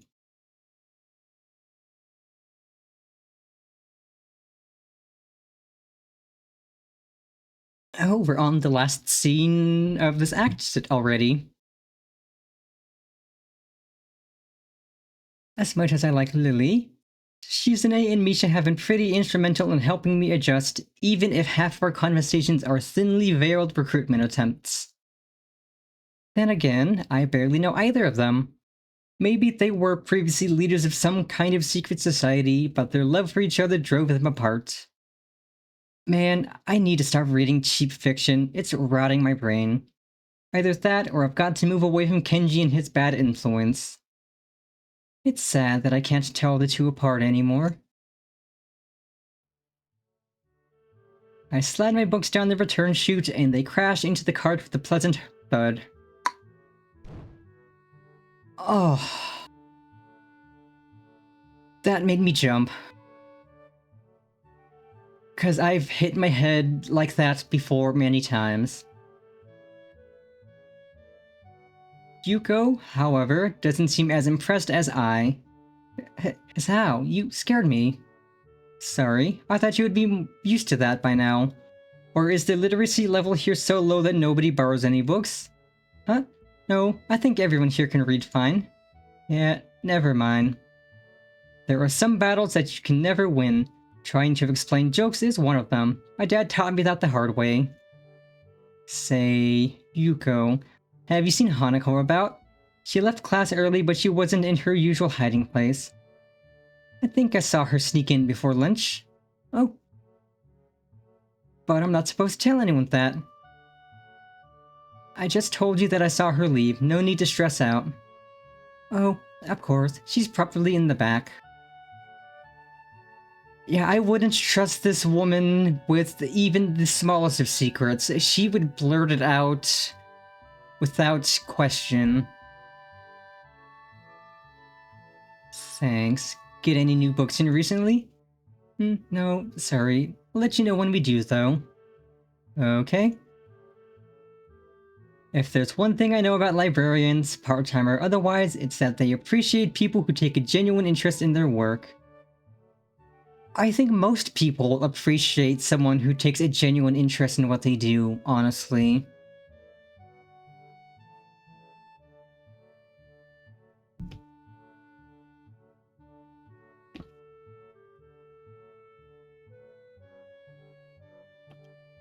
I walk the now familiar path to Hanako's reading nook, picking out a few titles along the way.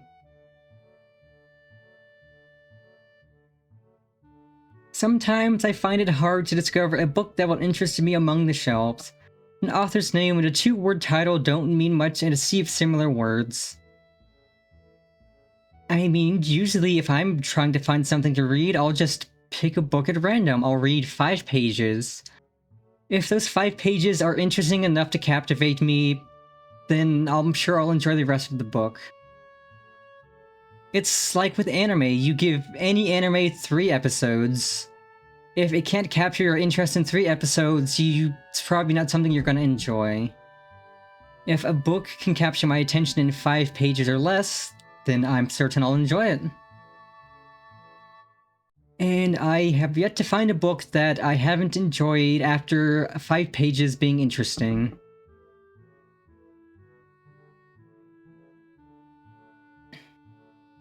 For that reason, I sometimes reread books that I read in the past. Better to bet on the favorite than a new runner. True, it never hurts to read something you've read before. Like, I will gladly reread the Hunger Games books because those are amazing. The Percy Jackson books are also fantastic.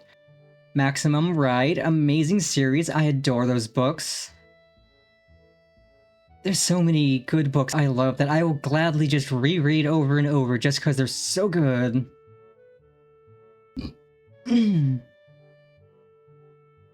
unfamiliar title from a familiar author peeks out among the spines of its neighbors, so I remove it from the shelf. At least I'm not going over old material.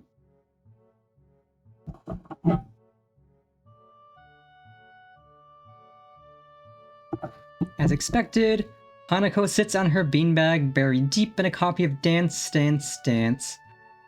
Fantastic book, by the way.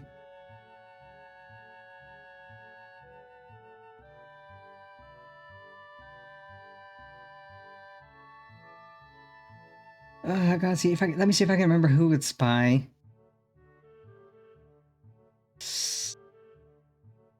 Right, Haruki Murakami.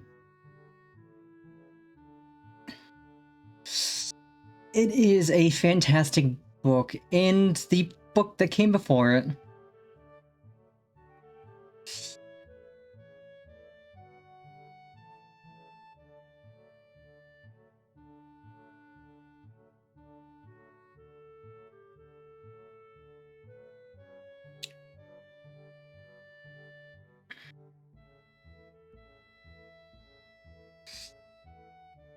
Yeah, like, honestly, it's not easy to describe the book, but I'd just say I recommend it.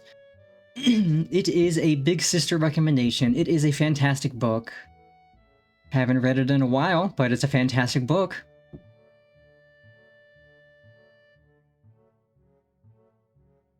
As expected, Hanako sits on her beanbag, buried deep in a copy of Dance, Dance, Dance.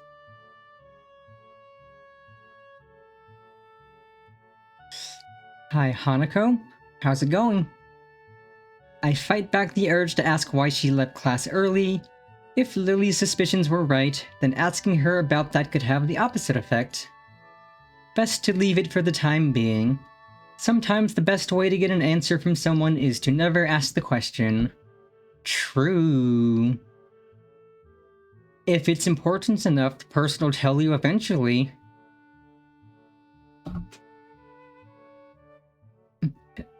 Hello, Hisao.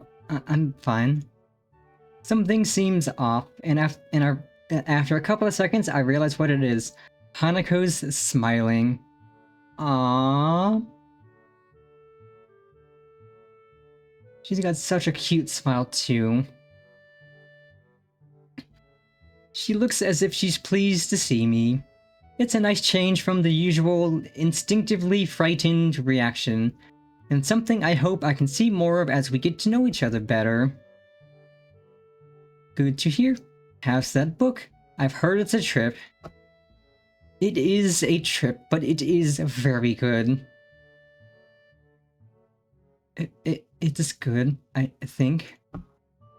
I've only just started it, so I don't really know. Fair enough. Let me know how it goes. I may borrow it once you're done. Sure. There's a good 15 minutes left in lunch, not enough to really get into a book, but too much standing around doing nothing. I could get into a book in 15 minutes. I read fast. Like, I could breeze through 5 pages in not even half a minute and actually have comprehended them. 15 minutes, I could be a chapter or two done with the book, easy. And Hanako has already returned to her reading, so I doubt I'll get much conversation from her. Oh well, I'd better make myself comfortable. I slouch into a beanbag and crack open my book. The familiar style of the author leaps out at me from the very first line. As the sentences turn into paragraphs, I start to relax a little. But no matter how I try, I can't seem to get myself into the atmosphere of the book. This is partly due to the lack of time, but the more distracting factor is Hanako. Every 10 or so seconds, she peers over the top of her book, but when our eyes meet, she quickly ducks behind the covers. I guess she did want to talk about something after all. What's up? You look like a prairie dog on lookout. It's nothing. I've told you before, nothing means something when you say it like that. Hanako squirms a little in her beanbag, hoping that by changing her position, she'll find the words she's looking for. I was in an accident. Accident? Just now? Are you alright? Hanako shakes her head, her hair flowing around her shoulders in wisps of amethyst on a background of pale and dark flesh. No, when I was younger.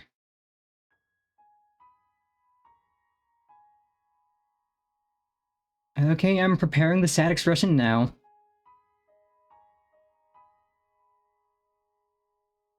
Because you can see the name of the song. It's Hanako's theme. Painful history.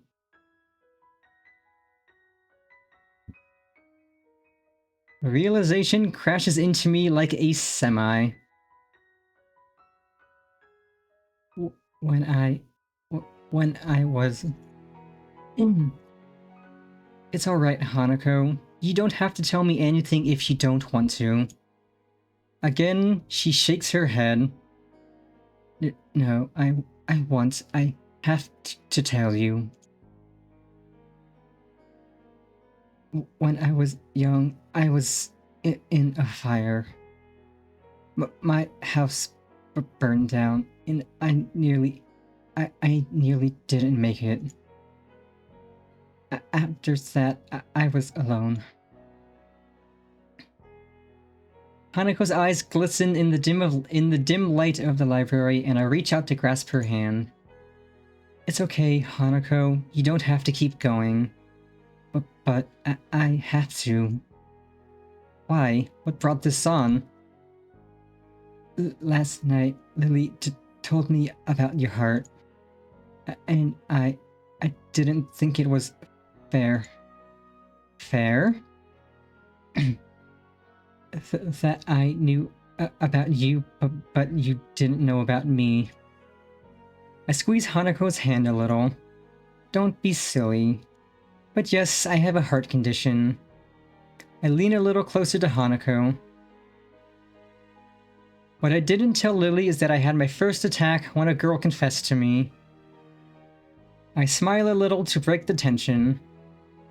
Really? Really? I haven't heard from her for a while though, so I guess it's all over. I know it's all over. There's no other way to interpret what happened the last time I saw her. In some ways, not having heard from her again has helped me move on from that period of my life. So now, we both know a little more about each other, but you don't have to talk about things if you don't want to. In fact, I feel a little bad even thinking about that whole incident. I can almost smell the hospital's disinfectant burning the back of my sinuses again.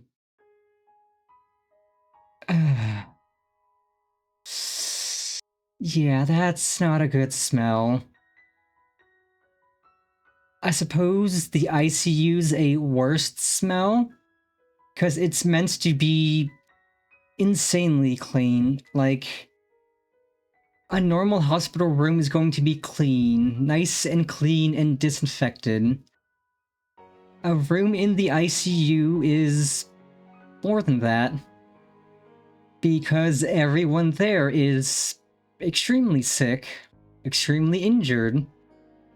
Their condition could deteriorate if things aren't kept as perfectly clean and pristine as possible. Like when I had pneumonia, what, 2017, 2018? I think I've talked about it before. I spent what, 2 weeks feeling sick and just getting worse, and then I decided I'm not getting any better, I should go to the hospital.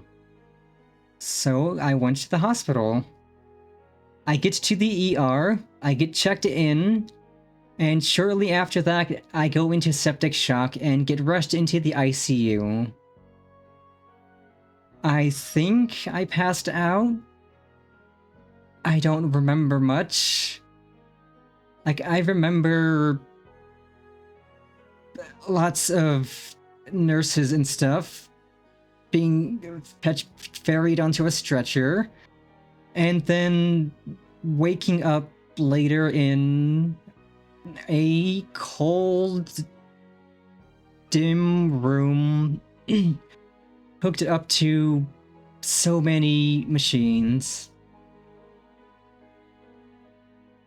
Like, it was so bad, I had to have a fancy machine hooked up to me that could measure out a careful dose of 2 different liquid antibiotics and alternate giving me each of them. I think that's the only time I've ever had 3 IV lines in me hooked up to 5 medications. And I honestly can't say I recommend that.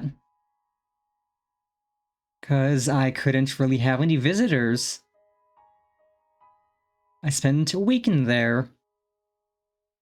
And then I spent, I think, 2 days in the general care ward once I'd recovered enough. And then I was allowed to go home, but I had to take antibiotics still, just to make sure that the pneumonia was gone. And because of the insanely powerful antibiotics they had me on in the hospital, the bacteria in my gut was killed, so I caught a nasty infection that I had to go on different antibiotics for, and then undergo a special treatment to take care of because the antibiotics weren't doing anything. But yeah, the smell of the ICU is miserable. The general care ward is not as bad because it doesn't have to be as sterile smelling. It's clean, it's always kept clean and well cared for, but it's not as sterile smelling. Because the few times I've had surgery, I was able to stay in just general care for recovery, and it's not as bad. It's cozier, as cozy as a hospital room can get. But at least I was able to have belongings with me in general care, so like I had my Chromebook so I could watch videos and chat with people. I had my headphones, I had my teddy bear, because I refused to be hospitalized without her. But yeah, hospital smell is not good. Like, the only part of the hospital that doesn't smell as bad is the lobby areas, just because it's clean, but it doesn't have to be insanely clean. And you're getting fresh air still, so...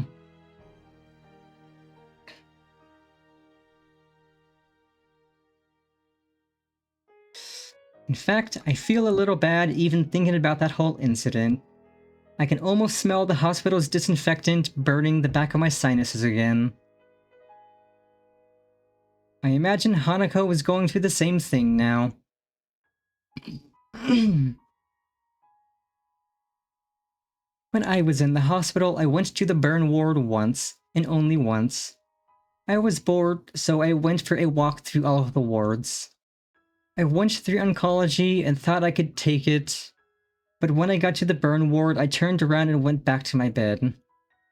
To think that Hanako would have spent months in a place like that, smelling nothing but corrupted skin, strong disinfectant, and sterilized air.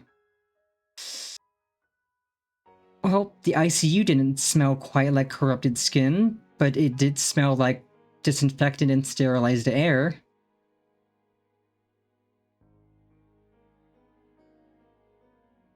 The really bad cases were kept in isolated pods that no foreign objects could enter. That would have meant no reading. I would have gone insane if I didn't have my books in the hospital. And she said she was alone. Did her parents die? I'll have to ask Lily about it. I can imagine myself saying something dumb unintentionally. Thank you, Hisao. I haven't told many people about this. To be honest, I haven't told many people about my circumstances either. Then I won't tell anyone either. Deal. I changed my grip on Hanako's hand into a handshake as the warning bells chimed through the window. Well then, we'd better head back to class then, eh? Sure.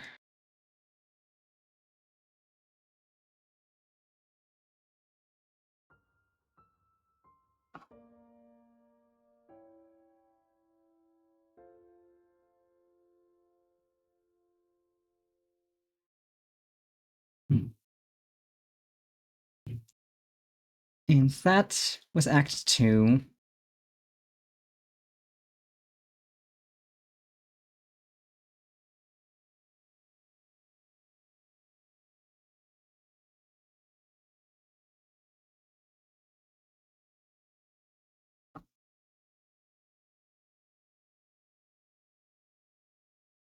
Two and a half hours of streams, honestly not bad, considering it was yap heavy as expected.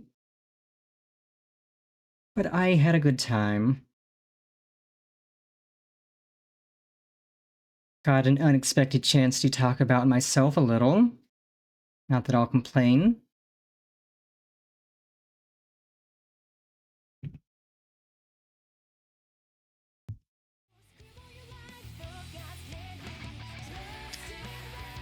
But yeah, with these streams, I do want to keep it shorter because I don't want to overload my voice. Like, at this point, my maximum time per stream is just gonna be 5 hours. I will try to not go over 5 hours unless I know I'm about to finish a game, and it won't take me more than maybe half an hour extra. Like with Deadly Premonition, that one was like 5.5 hours to finish at the end. But with these streams, it's constantly yapping. It's constant yapping. Like, all I do for visual novel streams is just voice act. And I can already feel my voice getting a little scratchy. So this is not a bad place to be done with things today. Because we finished Act 2. Act 3 and Act 4 are a bit longer, so next Monday's stream will be a wee bit longer than this.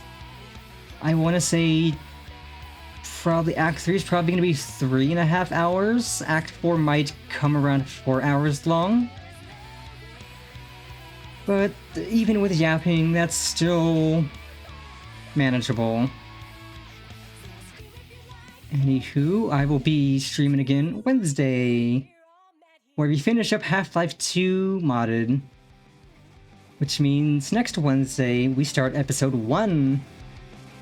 And Friday we are finishing up the new content in Abiotic, which I'm excited. It's been a blast.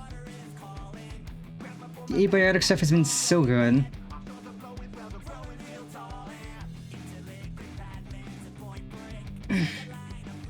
Anywho, let's find somebody to raid into for today.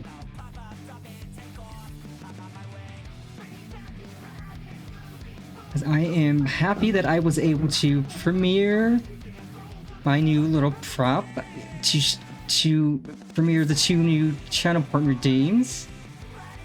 And I'm sure people are going to get a lot of use out of those redeems. Especially hair change. I think that one's on a 15-minute cooldown, just so that I get stuck with a hairstyle and it's not being changed constantly. But I think the headgear redeem's not on a big cooldown. Maybe 10 minutes at most, so if I toggle it off, you could just slap it back on me real quick.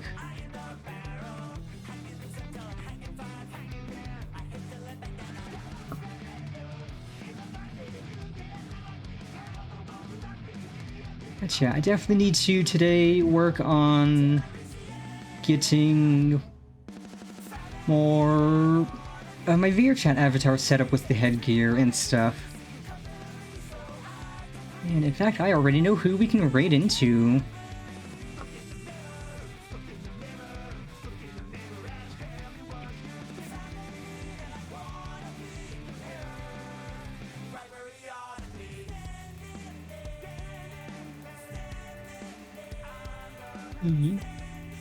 We are gonna raid into our friendo Captain Stump, who is playing Alien Isolation.